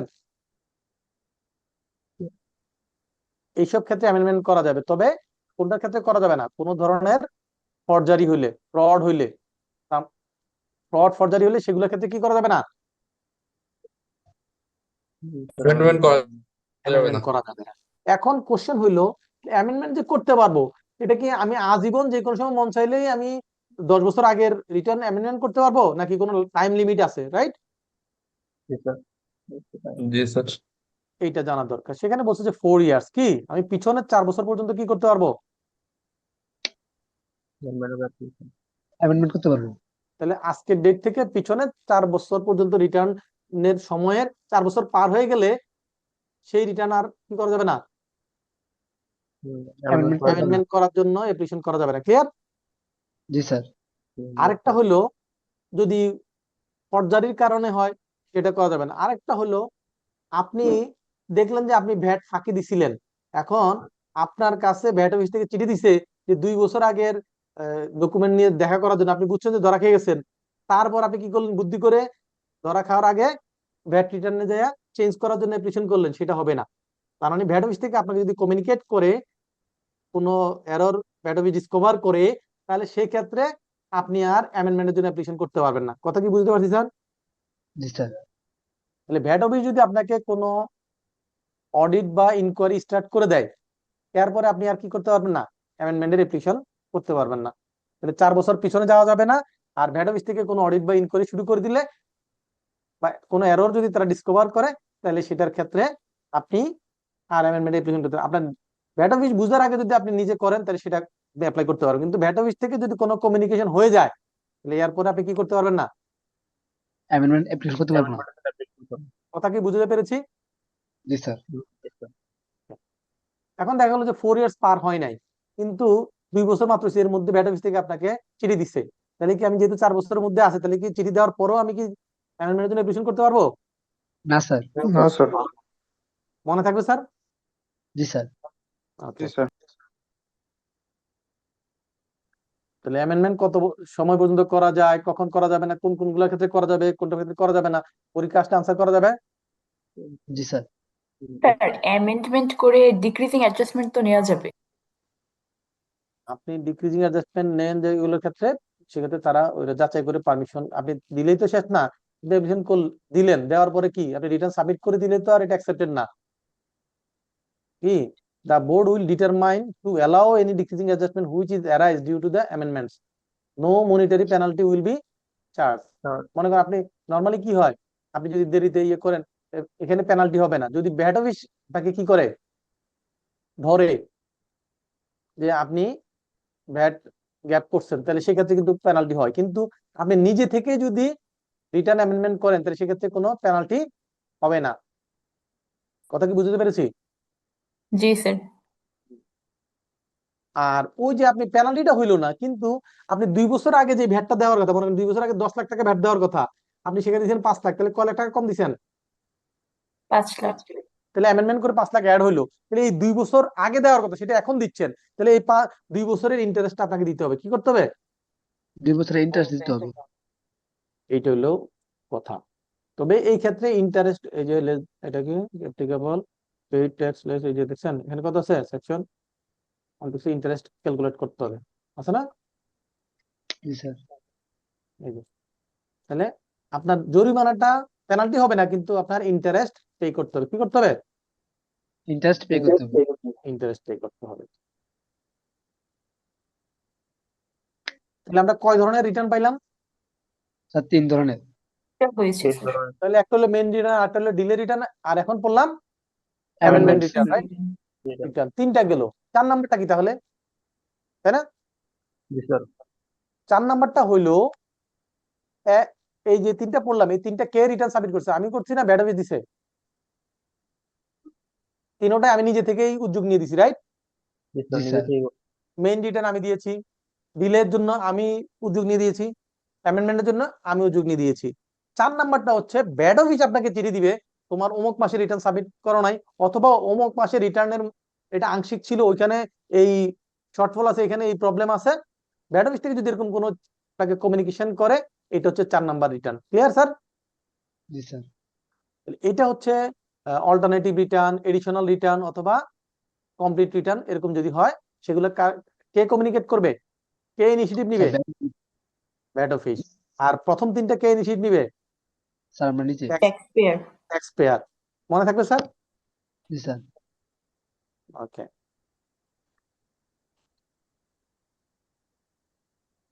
আর এখানে বলছে ভ্যাট অফিসার কারা, এই চিফ কমিশনার, এখানে আসলে যে সিকোয়েন্সটা দিয়েছে এইটা দিয়ে বাস্তব চিত্রটা বোঝা যায় না, যে কার আন্ডারে কে, এটা এখান থেকে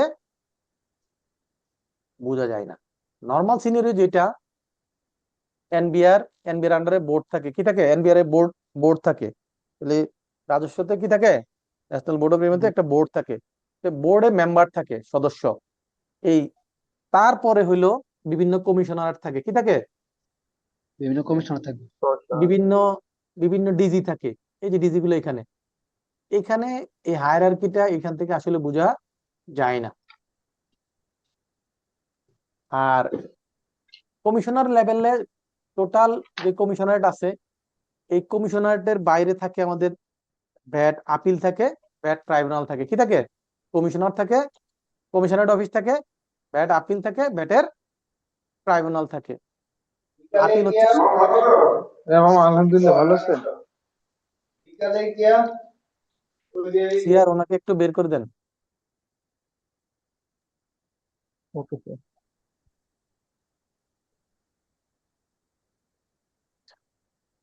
তো এই যে ভ্যাটের কমিশনারেট গুলা, সেইখানে একজন কমিশনার থাকে, কমিশনার আন্ডারে ডেপুটি কমিশনার, তারপর কি sorry additional commissioner, deputy commissioner, then হচ্ছে কি অ্যাসিস্ট্যান্ট কমিশনার, এগুলা থাকে। তার নিচে থাকে হচ্ছে আপনার সুপারিনটেন্ডেন্ট থাকে, এর আন্ডারে নিচে থাকে রেভিনিউ অফিসার, তার আন্ডারে থাকে অ্যাসিস্ট্যান্ট রেভিনিউ অফিসার। এটা হচ্ছে তা কমিশনারেটের সেটআপ। এর বাইরে হচ্ছে আলাদা আলাদা ডিরেক্টর জেনারেল থাকে, ডিজি অফিস থাকে, আর আপিল থাকে, ট্রাইব্যুনাল থাকে। সারা বাংলাদেশে আপিল হচ্ছে কয়টা? 4টা। ঢাকাতে 2টা, চট্টগ্রামে 1টা, খুলনাতে 1টা। এই হচ্ছে 4টা। আর ট্রাইব্যুনাল হচ্ছে সারা বাংলাদেশে 1টা। কয়টা? 1টা। এখানে ভ্যাট অথরিটির কাজ কি? এইটুকু এখান থেকে পরীক্ষা আসে। এই যে এই অংশটুকু, যে ভ্যাট অথরিটির কাজ কি? ভ্যাট অথরিটির মূল কাজ হচ্ছে VAT related books of accounts কি, তারা যে ভ্যাট কালেকশন করতেছে, ট্যাক্স কালেকশন করতেছে, এটা রিলেটেড বুকস অফ অ্যাকাউন্টসটা মেনটেন করা তাদের কাজ। আর তারা ভ্যাটের যে অ্যাক্ট এবং রুলস আছে এইটার ইমপ্লিমেন্টেশনটা করা তাদের কাজ। এছাড়া বাকি হলো time to time board Manas NBR time to time তাদেরকে যে দায়িত্ব দেয় সেটা করা। এই 3টা কাজ হচ্ছে তাদের। তাহলে মূল কাজ কি? ট্যাক্স কালেকশন এবং ট্যাক্স অ্যাক্টিভিটিস রিলেটেড তারা রেকর্ডটা মেনটেন করবে। আর হচ্ছে ভ্যাটের আইন এবং বিধিমালা যেটা আছে অ্যাক্ট এবং রুলস, সেই অনুযায়ী আইনের প্রতিপালন করা, অ্যাপ্লিকেশন করা, প্রয়োগটা এবং অ্যাডমিনিস্ট্রেটিভ পার্টটুকু তারা দেখবে। 3 নাম্বার হচ্ছে বোর্ড তাদেরকে টাইম টু টাইম যা করতে বলে সেটা তারা ফলো করবে। কথা বুঝতে পারছি স্যার? জি স্যার।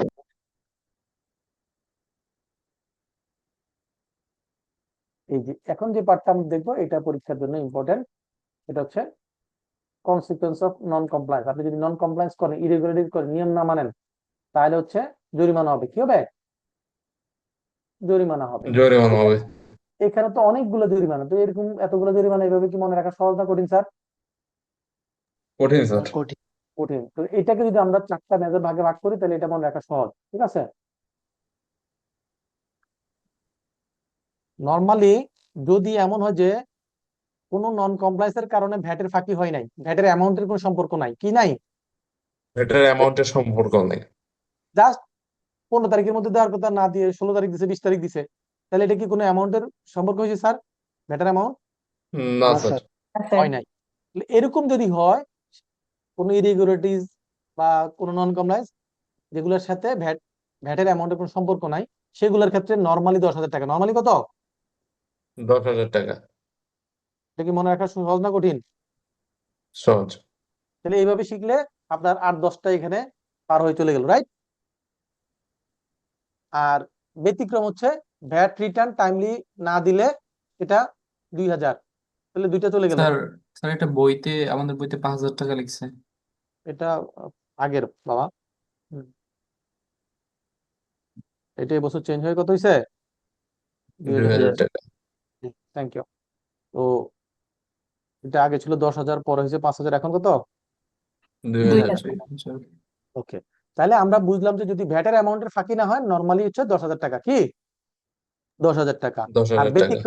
ব্যতিক্রম হচ্ছে ভ্যাট রিটার্ন যদি টাইমলি সাবমিট না করে বা টার্নওভার রিটার্ন যদি টাইমলি সাবমিট না করে, সেক্ষেত্রে কত টাকা? 2,000 2,000। টাকা। তাহলে এইটুক মনে রাখা কি যাবে না যাবে না? যাবে স্যার। ওকে। এছাড়া যদি এমন হয় যে ভ্যাটের অ্যামাউন্টের ফাঁকি হয়েছে, কি ভ্যাটের অ্যামাউন্টের বাকি ফাঁকি, তাহলে সেই ক্ষেত্রে নর্মালি 50% অথবা ইকুয়াল, 50% অথবা ইকুয়াল। ইকুয়াল। আচ্ছা, এর বাইরে ব্যতিক্রম হচ্ছে ইনপুট ট্যাক্স ক্রেডিট। কি input tax credit? Input tax ক্রেডিটের ক্ষেত্রে বলছে যেটা 50% আর ইকুয়াল না হয় সেটার ক্ষেত্রে কত? 30% আর মিনিমাম 30%, ম্যাক্সিমাম 50%। ক্লিয়ার? এইগুলো কয়টা?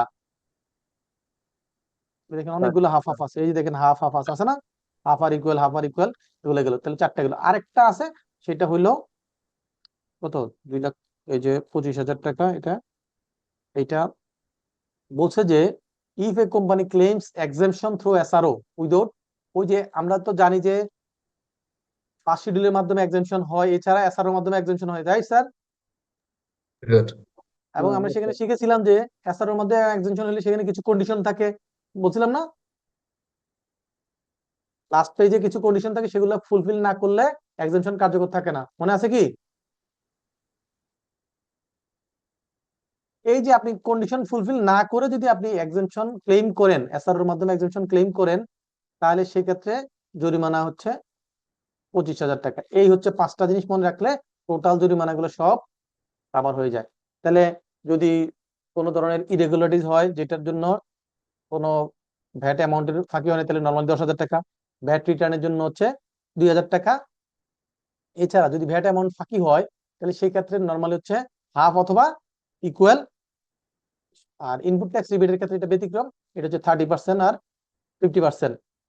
আর যদি এসআরওর মাধ্যমে এক্সামিশনের ক্ষেত্রে কন্ডিশন ফুলফিল না করে আমরা এক্সামিশন ক্লেম করি, সেক্ষেত্রে 25,000 টাকা জরিমানা। এটা কি টোটাল জরিমানা সবগুলো স্যার এই 5টা জিনিস দিয়ে মনে রাখা যাবে না স্যার? আচ্ছা।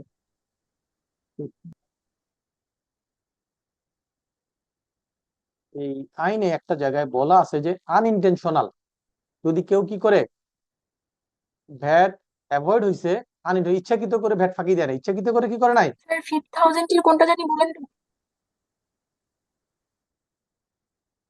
হঠাৎ করে কে চেপে গেল? যদি ভ্যাট যেটা অ্যাভয়েড হয়েছে সেটা অনিচ্ছাকৃত হয়, তাহলে সেক্ষেত্রে পেনাল্টি হবে না। সেক্ষেত্রে কি হবে না? পেনাল্টি হবে না। কিন্তু আপনি তো বলবেন যে আমার অনিচ্ছাকৃত ফাঁকি হয়েছে, কিন্তু ভ্যাট অফিস কি আপনার অনিচ্ছাকৃতটা মানবে? সে বলে যে এটা তোমার ইচ্ছাকৃত, তাহলে আপনাকে প্রুফ জি করতে হবে স্যার। যে অনিচ্ছাকৃত। তো সে তো কোনোভাবেই কোনো প্রুফে মানবে না, যতক্ষণ পর্যন্ত না সে আপনার কথা কাজে বা যে কোনো ভাবে আপনার সে কনভিন্স না হয়, রাইট? জি স্যার। সে যদি অনেস্ট হয় তাহলে তো আপনি ডকুমেন্টারি এভিডেন্স দিলে সে মানবে, আর যদি অনেস্ট না হয় তাহলে সেই ক্ষেত্রে তাকে যেভাবে সন্তুষ্ট করলে সে খুশি হয় তখন যেটাকে মানবে যে আনইনটেনশনাল, রাইট? জি স্যার।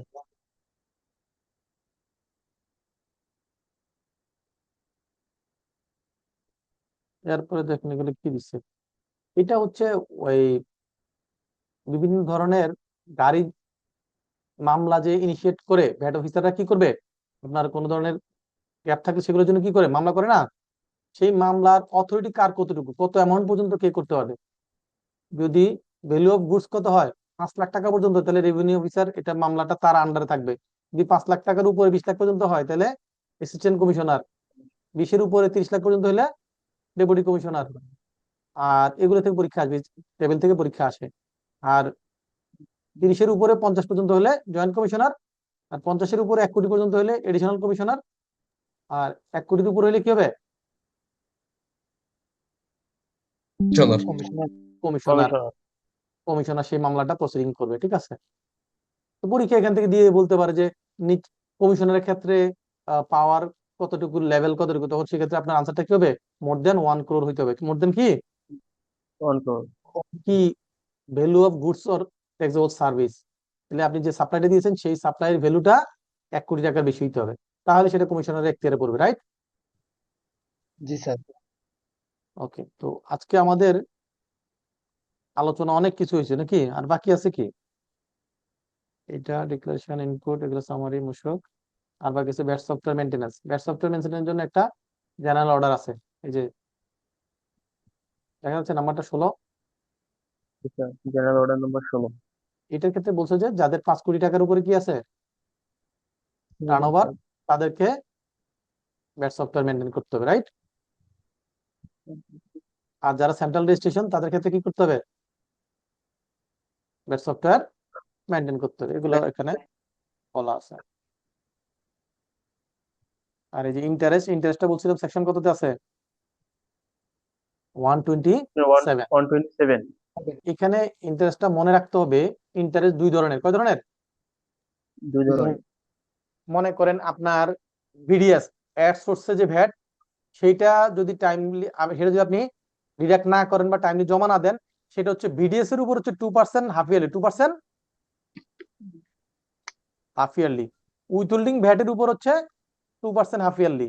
আর পেয়েবল ভ্যাট যেটা, সেটা হচ্ছে যেখানে দেখেন সেটা হচ্ছে 1% পার মান্থ, 1% পার মান্থ। এবং সর্বোচ্চ কত মাসের ইন্টারেস্ট নিতে পারবে?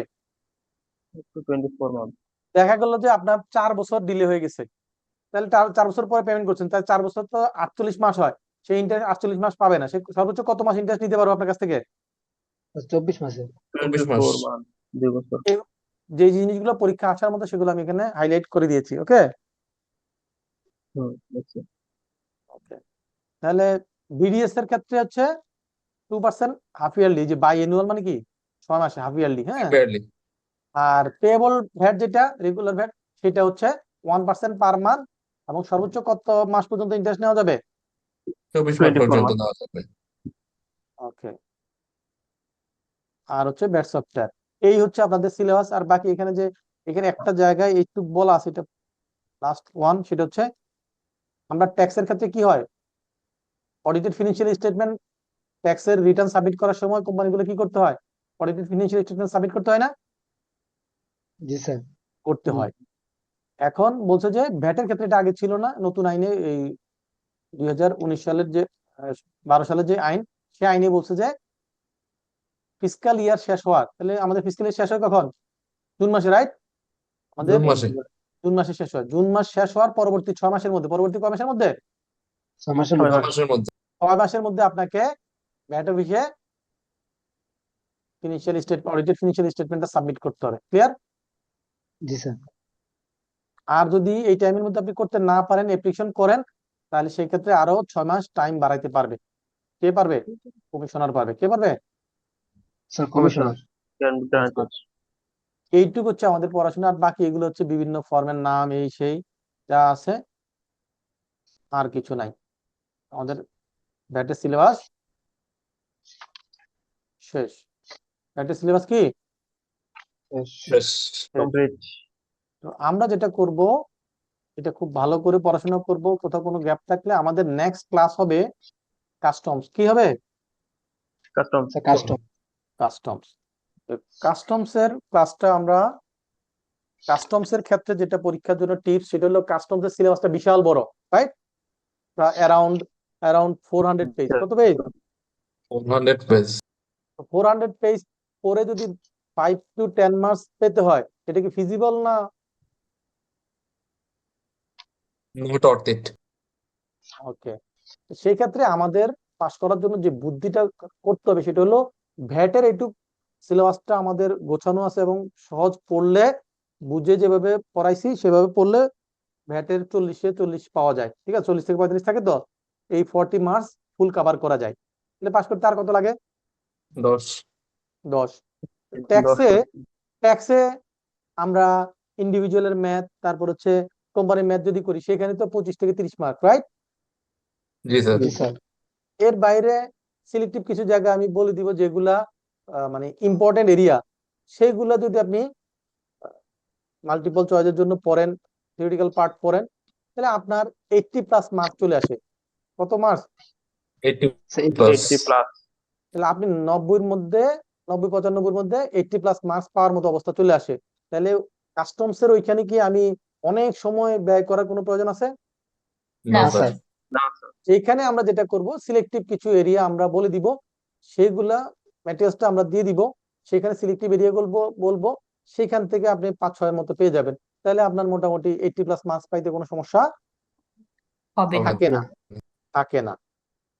অনেক স্টুডেন্ট এরকম পাস করার পরে ফোন করে মেসেজ দেয় যে তারা 80+ মার্কস পাইছে, তারা ক্লাসে রেগুলার অ্যাটেন্টিভ থাকে, বুঝে। ক্লিয়ার? তো আপনার পাস করা এটা কোনো ব্যাপারই না। কি হয়, আপনি হয়তো মনোযোগী না বা ওইভাবে গুছায় পড়েন নাই, সেজন্য কি হয়, পাস করতে ফেল আসে। দেরি হয়। কথা কি বুঝতে পেরেছি স্যার? জি স্যার।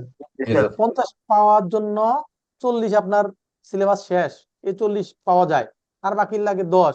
তাহলে ট্যাক্সের 50-এর মধ্যে আর 10 পাওয়া যাবে না স্যার? জি স্যার। জি স্যার। তাহলে পাস করতে কোনো অসুবিধা আছে? না না স্যার। স্যার।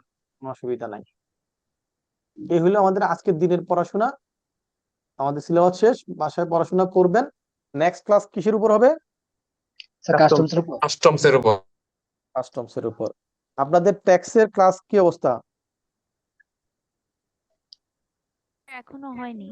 স্যার এখন ট্যাক্সের শুরু ক্লাস, হয়নি স্যার। শুরু হয় নাই স্যার। স্যার কি? এখন শুরু হয় না ট্যাক্স ক্লাসে। এখনো শুরু হয় নাই? No sir. না স্যার। নো। ভ্যাটের শেষ, ট্যাক্স এখনো শুরু হয় না, এটা কোনো কথা? জি কেন স্যার শুরু হয় আপনি নাই? ঠিক করে জি বলছেন। স্যার। বিজনেস ফাইন্যান্স তো এই মাসে শুরু হয়েছে। আচ্ছা, অসুবিধা স্যার নাই। বিটিএস শুরু হলো একটা ক্লাস, দুইটা ক্লাস। ভ্যাটের ক্লাস কে নিবেন? সরি, ট্যাক্সের ক্লাস কে নিবেন? কোন টিচার? এটা কি স্যার জাফর এরকম স্যার? তো স্যার এখনো স্যার জানা হয় না স্যার। জানা একটু যিনি সিআর আছেন একটু জেনে নিবেন। আমার আগের ব্যাচ গুলোতে যেটা হয়েছে আমার সেকশনে, সেখানে আমি যেটুকু দেখেছি সেটা আহ, জাফর ভাই নিত, ঠিক আছে? জাফরুল্লাহ খান উনি নিতেন। তো সেগুলোর ক্ষেত্রে এমন হইতো যে ওই ওনার ক্লাস করার বাইরে স্টুডেন্টদের একটা ডিমান্ড থাকার কারণে আমি দুইটা ক্লাস নিয়ে দিতাম, দুইটা চারটা ক্লাস নিয়ে দিতাম, স্যার আমাদের ট্যাক্স যেটাতে জাফরুল্লাহ স্যার নেবে। জি স্যার হ্যাঁ, আমাদেরও right. তো সেটার ক্ষেত্রে যেটা করতাম আমি গত 1 বছর ধরে যেটা আমি করেছি, ওই দুইটা চারটা ক্লাস এডিশনাল আলিম স্যারকে স্টুডেন্টরা রিকোয়েস্ট করলে তখন উনি আমাকে বলতো, বলার পরে ইন্ডিভিজুয়াল আর কোম্পানির ম্যাথের এরিয়াটা আমি কভার করে দিতাম। এতে স্টুডেন্টদের পাস করার জায়গাটা ইজি হয়ে যেত, ঠিক আছে? সেক্ষেত্রে যদি আপনাদের ট্যাক্সের ওই সাপোর্টটা লাগে, আপনারা হালিম স্যারের সাথে আলাপ করলে, সিআর আলাপ করলে উনি হয়তো ওই সাপোর্টটা আপনাদেরকে দিবে আর কি, ঠিক আছে? Okay sir. জি স্যার তো আজকে এই পর্যন্তই, সবাই ভালো থাকবেন, দোয়া করবেন। আমি কি এই ম্যাটেরিয়ালসটা এখনই গ্রুপে দিয়ে দিব, চ্যাট বক্সে দিয়ে দিব? স্যার দিয়ে দিলে ভালো হচ্ছে। স্যার জি দিয়ে দিন। স্যার দিলে ভালো হয়। দিয়ে দিন স্যার। তাহলে 1 মিনিট ওয়েট করেন নাকি? জি sir. Okay sir. Okay sir. কোনো কোনো তাড়া নাই তো? না জি স্যার। না স্যার স্যার, একটা স্যার কোয়েশ্চেন আমাদের ছিল। ক্লাস কি বলেন? আচ্ছা, তো আমাদের তো ক্লাস শেষ, এখন আমরা যেটা করতে পারি 10-15-10 মিনিট আপনাদেরকে সময় দিতে পারি কেরিয়ার ডেভেলপমেন্ট এবং সিএ পড়াশোনার জন্য আপনাদেরকে কিছু টিপস এবং কোনো কোশ্চেন টোশ্চেন থাকলে সেগুলো আনসার করতে পারি।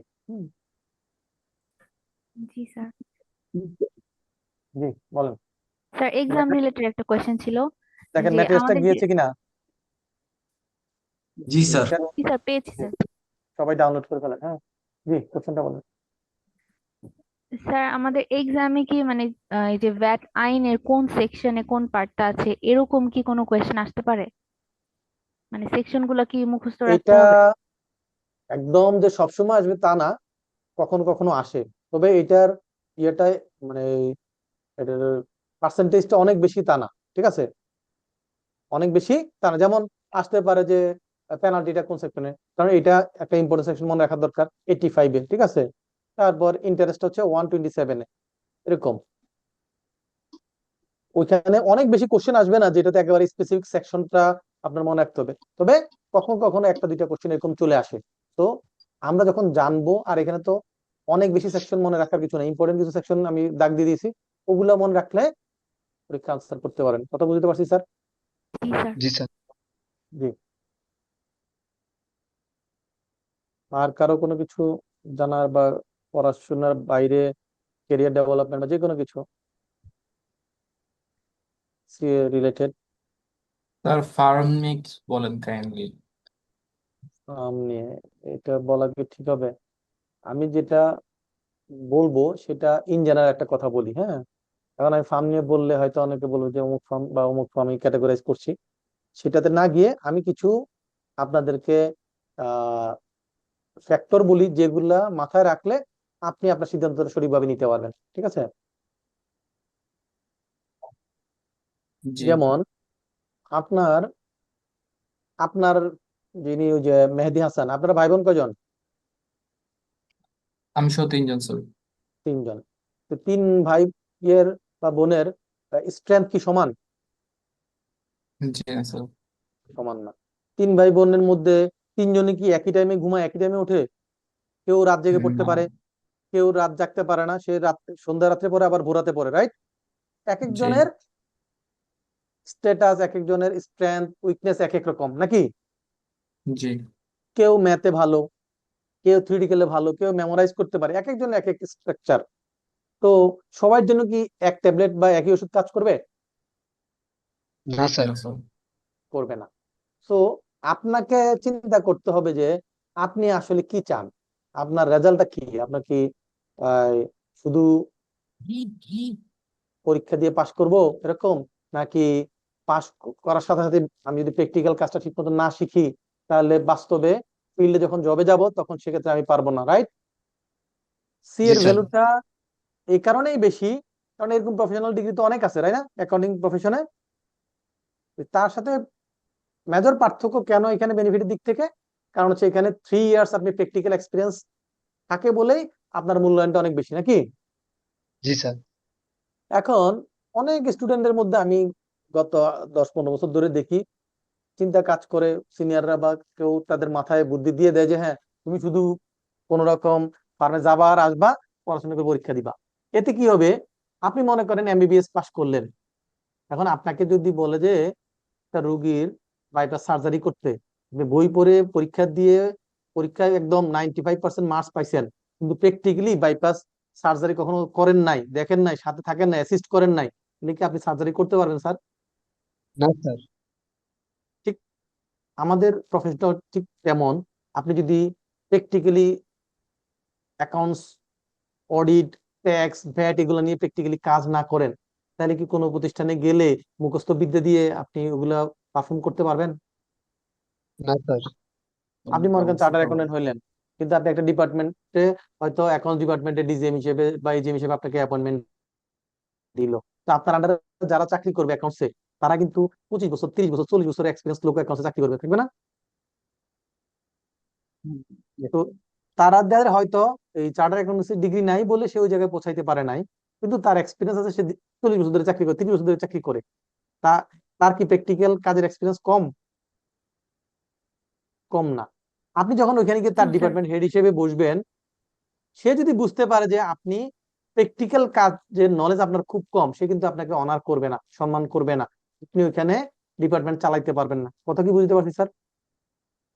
জি স্যার। আমি একটা একদম আমার প্র্যাকটিক্যাল একটা এক্সপিরিয়েন্স শেয়ার করি। আমারই এক ফ্রেন্ড, আমরা যারা একসাথে পড়াশোনা, তার মধ্যে একজন আমার একটা সেমিস্টার আগেই সে পাস করছে, হ্যাঁ সে পাস করছে। পাস করার পরে সে যেখানে জব করতো আগে, সেইখানে সে আরো 1-1.5 বছর সেম পোস্টে, ম্যানেজার পোস্টে কন্টিনিউ করছে। এবং পাস করার পরে সে আমাকে বললো যে এরকম সার্কুলার দেখি, ডিজিএম পোস্টে, জিএম পোস্টে, এজিএম পোস্টে, আমি কি এটা করতে পারবো কিনা, আমি কি এখানে কেন সে তার মধ্যে ওই এটা আসছে, কারণ সে ফার্মে থাকা অবস্থায় কাজে ফাঁকি দিছে। কি করছে? যার কারণে সে যে এখন কোন একটা ডিপার্টমেন্টের হেড হয়ে যায়, দায়িত্ব নিয়ে কাজ করবে, তার মধ্যে ওই কনফিডেন্সটা নাই, কারণ তার তো ওই প্র্যাকটিক্যাল নলেজটা ঘাটতি। এই কারণে সে 1.5-2 বছর কিন্তু পাস করার পরও একই পোস্টে, ম্যানেজার পোস্টে, ওই পিজিসিবির নাম শুনছেন, পাওয়ার গ্রিড কোম্পানি, জি স্যার। ওইখানে সে জব করেছে ম্যানেজার পোস্টে। অথচ সে ওইখানে বেতন পাইতো 50,000, কত পাইতো? 50,000। কিন্তু সে পাস করার মতো তার বেতন এটা 1,60,000, 70,000 হওয়ার কথা, এবং মিনিমাম এজিএম পোস্টে জয়েন করার কথা, তাই না?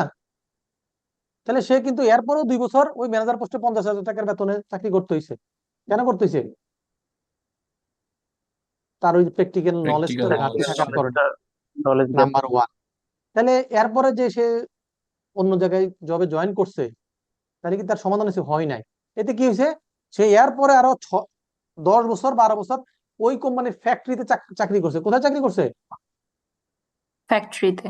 ফ্যাক্টরিতে, ঢাকার বাইরে পাঠিয়ে দিচ্ছে, এবং তারে হেড অফিসে বা ডিপার্টমেন্ট হেড বা উপরে পোস্টে তাকে আনে না, কারণ তারা বুঝতে পারছে তাকে দিয়ে ওই জায়গাটা হবে না। তাহলে আপনার যদি কোয়ালিফাই করার আগে কোথাও আপনার প্র্যাকটিক্যাল নলেজের ঘাটতি থাকে, এইটা কোয়ালিফাই করার পরে মিট আপ করা খুবই কঠিন। কারণ আপনি পাস করার পরে, আপনি চার্টার অ্যাকাউন্টেন্ট পাস করার পরে কি যায় বলতে পারেন যে আমি এই জার্নাল বুঝি না? মান সম্মান থাকবে?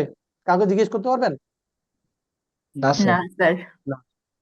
কথা কি বুঝতে পেরেছি? Yes sir. জি। তো যারা, এমনও আছে বিভিন্ন কোম্পানি, গ্রুপ অফ কোম্পানিতে জাস্ট পার্টলি কোয়ালিফাইড, হ্যাঁ কোর্স কমপ্লিটেড, ওনার আন্ডারে 20 জন চার্টার অ্যাকাউন্টেন্ট চাকরি করে।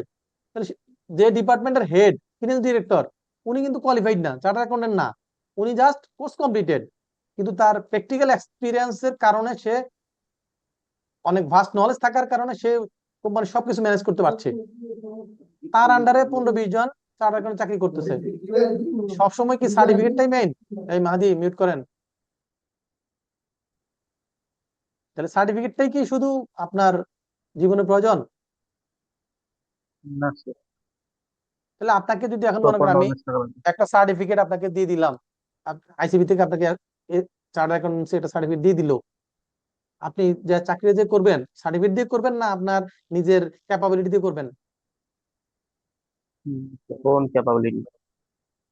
এই জন্য বুঝতে হবে যে আপনার যে সামর্থ্য, আপনার যে ক্যাপাবিলিটি, সেটা দিয়ে আপনি আপনার মতো করে সুইটেবল ফার্মে আপনি যাবেন, যেখানে আপনি ডাইভার্সিফাইড এক্সপিরিয়েন্স পাবেন। কি পাবেন?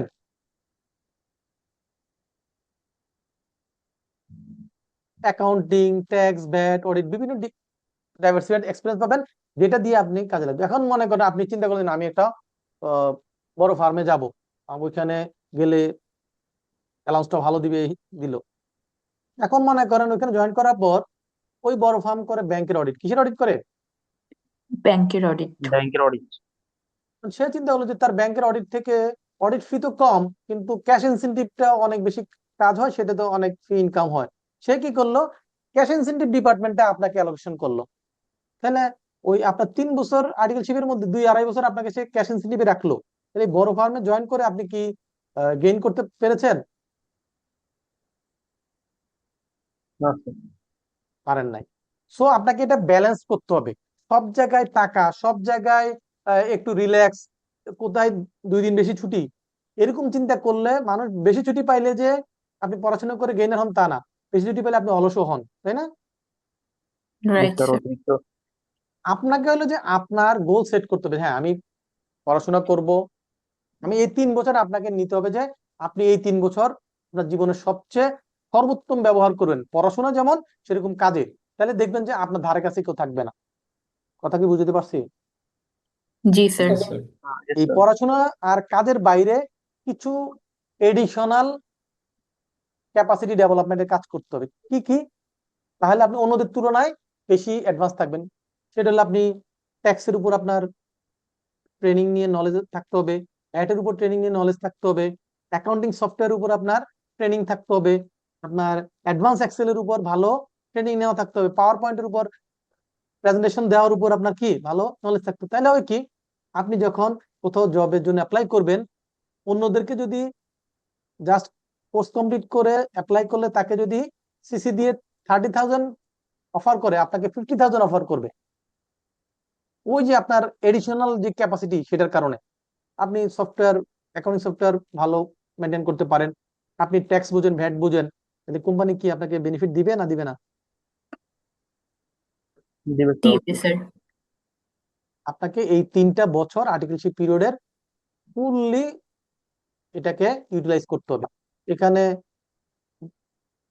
পুরো সময়টাই আপনাকে কাজে লাগাইতে হবে। পড়াশোনা করবেন, কাজ শিখবেন, যত যত বেশি কাজ শিখবেন, যত পার্টনার তার কাছে যাইতে পারবেন তত বেটার।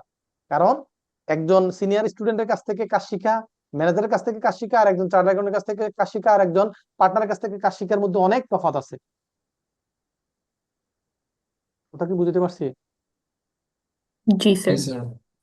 তো এখন অনেকের মধ্যে এটা কাজ করে যে না, আমি ফার্মে গিয়ে যত একটু দূরে থাকতে পারলাম, কাজ কম করতে পারলাম, ফাঁকি দিতে পারলাম, লাভ লাভ না, এটা আলটিমেটলি আপনার লস। এটা টের পাবেন কখন? যখন জবে যাবেন, তখন দেখবেন যে আপনার সাথে অন্যদের তফাৎ, আপনার সার্টিফিকেট থাকার পরও তার থেকে আপনি বেনিফিট কম পাচ্ছেন। কথা কি বুঝতে পারছি?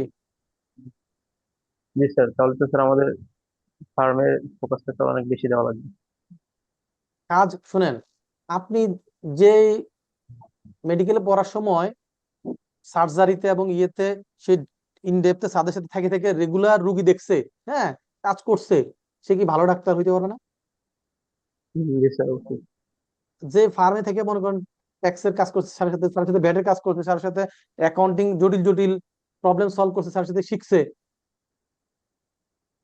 সে কি অন্যদের তুলনায় অ্যাডভান্স থাকবে না? জি স্যার, অবশ্যই অ্যাডভান্স হবে। এই জায়গাগুলো আপনাদেরকে ইমপ্রুভ করতে হবে, ঠিক আছে? স্যার আমাদের ওই যে আপনি জিজ্ঞেস করছিলেন স্যার, আর আমাদের আরেকজন টিচার, উনি যে জাফরুল্লাহ খান স্যার এফসিএ, জি উনি জি হচ্ছে আমাদের ক্লাস নেবে স্যার। জি জি। মামুন ভাই বললো স্যার উনি আগামী সপ্তাহ থেকে শুরু করতে পারে। হম, অসুবিধা নেই, করুক। আমাদের নেক্সট সপ্তাহে আমরা ক্লাস নিলে আমাদের সেমিস্টার শেষ করে দিলে আমাদের সিলেবাসটা শেষ হয়ে যাবে, ঠিক আছে? স্যার স্যার ভ্যাটের আমি একটা ম্যাথগুলো কোশ্চেন স্যার করবো। প্র্যাকটিস করতে মানে কোন জায়গা থেকে প্র্যাকটিস করলে ভালো হবে? বুঝি নাই। ভ্যাটের ম্যাথ গুলো স্যার। ও আচ্ছা, এটার জন্য ওই দুই একটা অনলাইন সাইট আছে যারা ওইখানে আপনাদের এক্সামের ব্যবস্থা রাখে। 500 টাকা ফি দিলে পরীক্ষার আগ পর্যন্ত একটা সেশন পরীক্ষা দেওয়া যায়, সাবজেক্ট ওয়াইজ, হ্যাঁ, চ্যাপ্টার ওয়াইজ পরীক্ষা দেওয়া যায় একটা সাবজেক্টের জন্য, ঠিক আছে? যতবার খুশি ততবার পরীক্ষা দেওয়া যায়, তাহলে আপনার প্র্যাকটিসটা হবে। আমার স্টুডেন্টরা বিভিন্ন সময় বিভিন্ন এরকম সাইট থেকে আমাকে শেয়ার করে। একটা সাইটের মনে হয় লিঙ্ক আমার কাছে আছে, আমি এটা শেয়ার করতে পারি আর কি, যদিও ওই সাইটের সাথে আমার কোনো রিলেশন নাই, ঠিক আছে? এটা স্টুডেন্টরা পরীক্ষা দেয়, সেটা থেকে আমি জানি, এর জন্য অনেকে চায়, তখন আমি এটা তাদেরকে প্রোভাইড করি। আচ্ছা, এবার আপনাকে একটা গত বছরের একটা এক্সপিরিয়েন্স শেয়ার করি, হ্যাঁ। এই যে আমাদের যে প্রি আর্টিকেলশিপ একটা প্রসিডিউর আছে, তাই না? বা ওয়ান অফ অফার আছে, যারা চাকরিতে করে তারা কি ওয়ান অফ অফার আছে না? জি স্যার। ও, আমার জি স্যার, আমি একজন স্যার এই অফারে এনরোল করেছি। ওকে, গ্রেট, কোনো অসুবিধা নাই। আমার এরকম একজন স্টুডেন্ট আছে, ডিরেক্ট স্টুডেন্ট না কিন্তু আমার স্টুডেন্ট, সে বাংলাদেশ পুলিশে চাকরি করে। কোথায় চাকরি করে? বাংলাদেশ পুলিশ। পুলিশে বাংলাদেশ চাকরি করে। পুলিশ। এই যে পুলিশে যে সে চাকরি করে, পুলিশের চাকরি করা অবস্থায় তার কাছে মনে হলো যে যদি আমি সিএ পড়ি, তার বিসিএস দিয়ে বিসিএস অফিসার হওয়ার কথা ছিল, ওটা হয় নাই। তো এখন সে চিন্তা করছে যদি বিসিএস টাইম নাই, এখন সে সিএ সম্পর্কে জানছে, তার কাছে মনে হয়েছে যে এটা তার জন্য বেটার হবে। সে গেছে আইসিবি তে। কোথায় গেছে? আইসিএবি। আইসিবিতে যাওয়ার পর সে জিজ্ঞেস করছে যে আমি কার কাছে গেলে কে আমাকে হেল্প করবে, আমি এই জায়গাটায় ভালো করতে পারবো। তখন আইসিবি থেকে আমার নাম্বার দিয়েছে, আমার সাথে যোগাযোগ করছে। সে ওই দিনে আমার সাথে এসে দেখা করছে। সে চাইছিল যে চাকরিটা ছেড়ে দিয়ে পড়াশোনা শুরু করবে। আমি তাকে বললাম যে তুমি রেজিস্ট্রেশনটা নিয়ে পরীক্ষা দিতে থাকো, যখন তোমার 2টা লেভেল শেষ হয়ে যাবে, তখন আমি তোমাকে বলবো যে হয় তুমি চাকরি থেকে আহ, ছুটি নিবা 2 বছরের জন্য, অথবা কি চাকরি ছেড়ে দিয়ে আসবা। সে এই 1 বছর হয়েছে রেজিস্ট্রেশন নিছে। সে এর মধ্যে পুলিশের চাকরি তো ওই আপনার 8 ঘন্টা 8 ঘন্টা পর পর রোটেশন, ঠিক আছে? এইগুলা করে সে কিন্তু এই গত সেশনে সার্টিফিকেট লেভেল পাস করে গেছে, ঠিক আছে? তাহলে দেখেন সে পুলিশের এরকম রোস্টারিং জব করে কতটা ডেডিকেটেড হইলে সে সার্টিফিকেট লেভেলটা পড়াশোনা করে শেষ করতে পারে।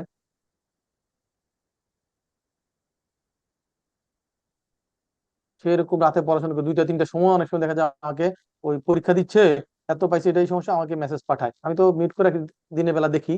সে তার কোনো প্রবলেম হইলে আমার সাথে যোগাযোগ করে আমার অফিসে আসে, আইসে তার প্রবলেম গুলো নিয়ে আসে, সমাধান করে নিয়ে চলে যায়।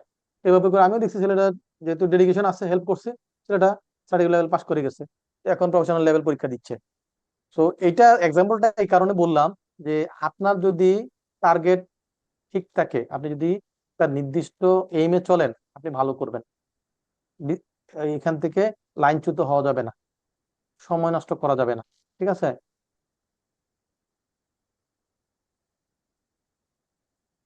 এই জি স্যার। পর্যন্তই। স্যার আমার স্যার, একটা কোয়েশ্চেন ছিল স্যার। বলেন। স্যার যে আমি এখানে আসার একটা কারণ হচ্ছে যে আমি ভ্যাটের কাজগুলো স্যার ভালোভাবে আর কি শিখতে চাচ্ছিলাম, ট্যাক্স ভ্যাটের কাজগুলা। এটার জন্যই আর কি আমার সিএতে আসা। স্যার এই ব্যাপারে যদি একটু কিছু বলতেন যে প্র্যাকটিক্যাল কাজগুলো। এটার জন্য প্রথমে হচ্ছে ভ্যাট আর ট্যাক্সের জন্য আপনি আগে পড়াশোনা করবেন, ট্রেনিং নিবেন, নিয়ে যখন এগুলো নলেজেবল হবেন, ওই যে ফার্মে গেলে, এখন তো ফার্মে যাওয়ার আগে যদি এগুলো নিয়ে যান, তাহলে ফার্মে গেলে যখন আপনি 1টা 2টা ক্লায়েন্টে যাবেন এবং ওই এরিয়াগুলোতে আপনি ডিটেলস লেভেলে কাজ করবেন, তখন সিনিয়রদের, ম্যানেজারদের বা স্যারদের নজরে আপনি পড়বেন। পড়লে তারা তখন আপনাকে ওইসব জায়গাগুলো আপনাকে ইনভলভ করবে। যদি দেখে যে ওই জায়গায় আপনি ভালো করছেন, আপনাকে ইনভলভ করে, নাহলে তো আরেকজনকে ইনভলভ করবা, ইনভলভ করবেন না, ম্যানেজারকে দিয়ে করাবে। কথা বুঝতে পারছি কিনা? আপনি যদি এক জি স্টেপ স্যার। আগায় থাকেন, আপনাকে আরেকজন টেনে নিবে। আপনি যদি পিছনের দিকে থাকেন, আপনাকে কেউ মাঝখানের 3জনকে বাদ দিয়ে আপনাকে পিছন থেকে টেনে আনবে না। কথা বুঝতে পারছি? কেউ আপনার জন্য সিট ছেড়ে দিবে না, আপনাকে ওই সিটটা পাওয়ার জন্য আপনাকে নিজে থেকেই তৈরি হইতে হবে। ক্লিয়ার? জি স্যার। সবাই ভালো থাকবেন, দোয়া করবেন। আশা করি ইনশাল্লাহ আমরা ভেটে পরীক্ষায় 40 কি পাবো, 40 পাবো। 40 পাবো স্যার ইনশাল্লাহ। ওকে, সবাই ভালো থাকবেন। আসসালামু আলাইকুম। ইনশাআল্লাহ। জি স্যার। আসসালামু আলাইকুম।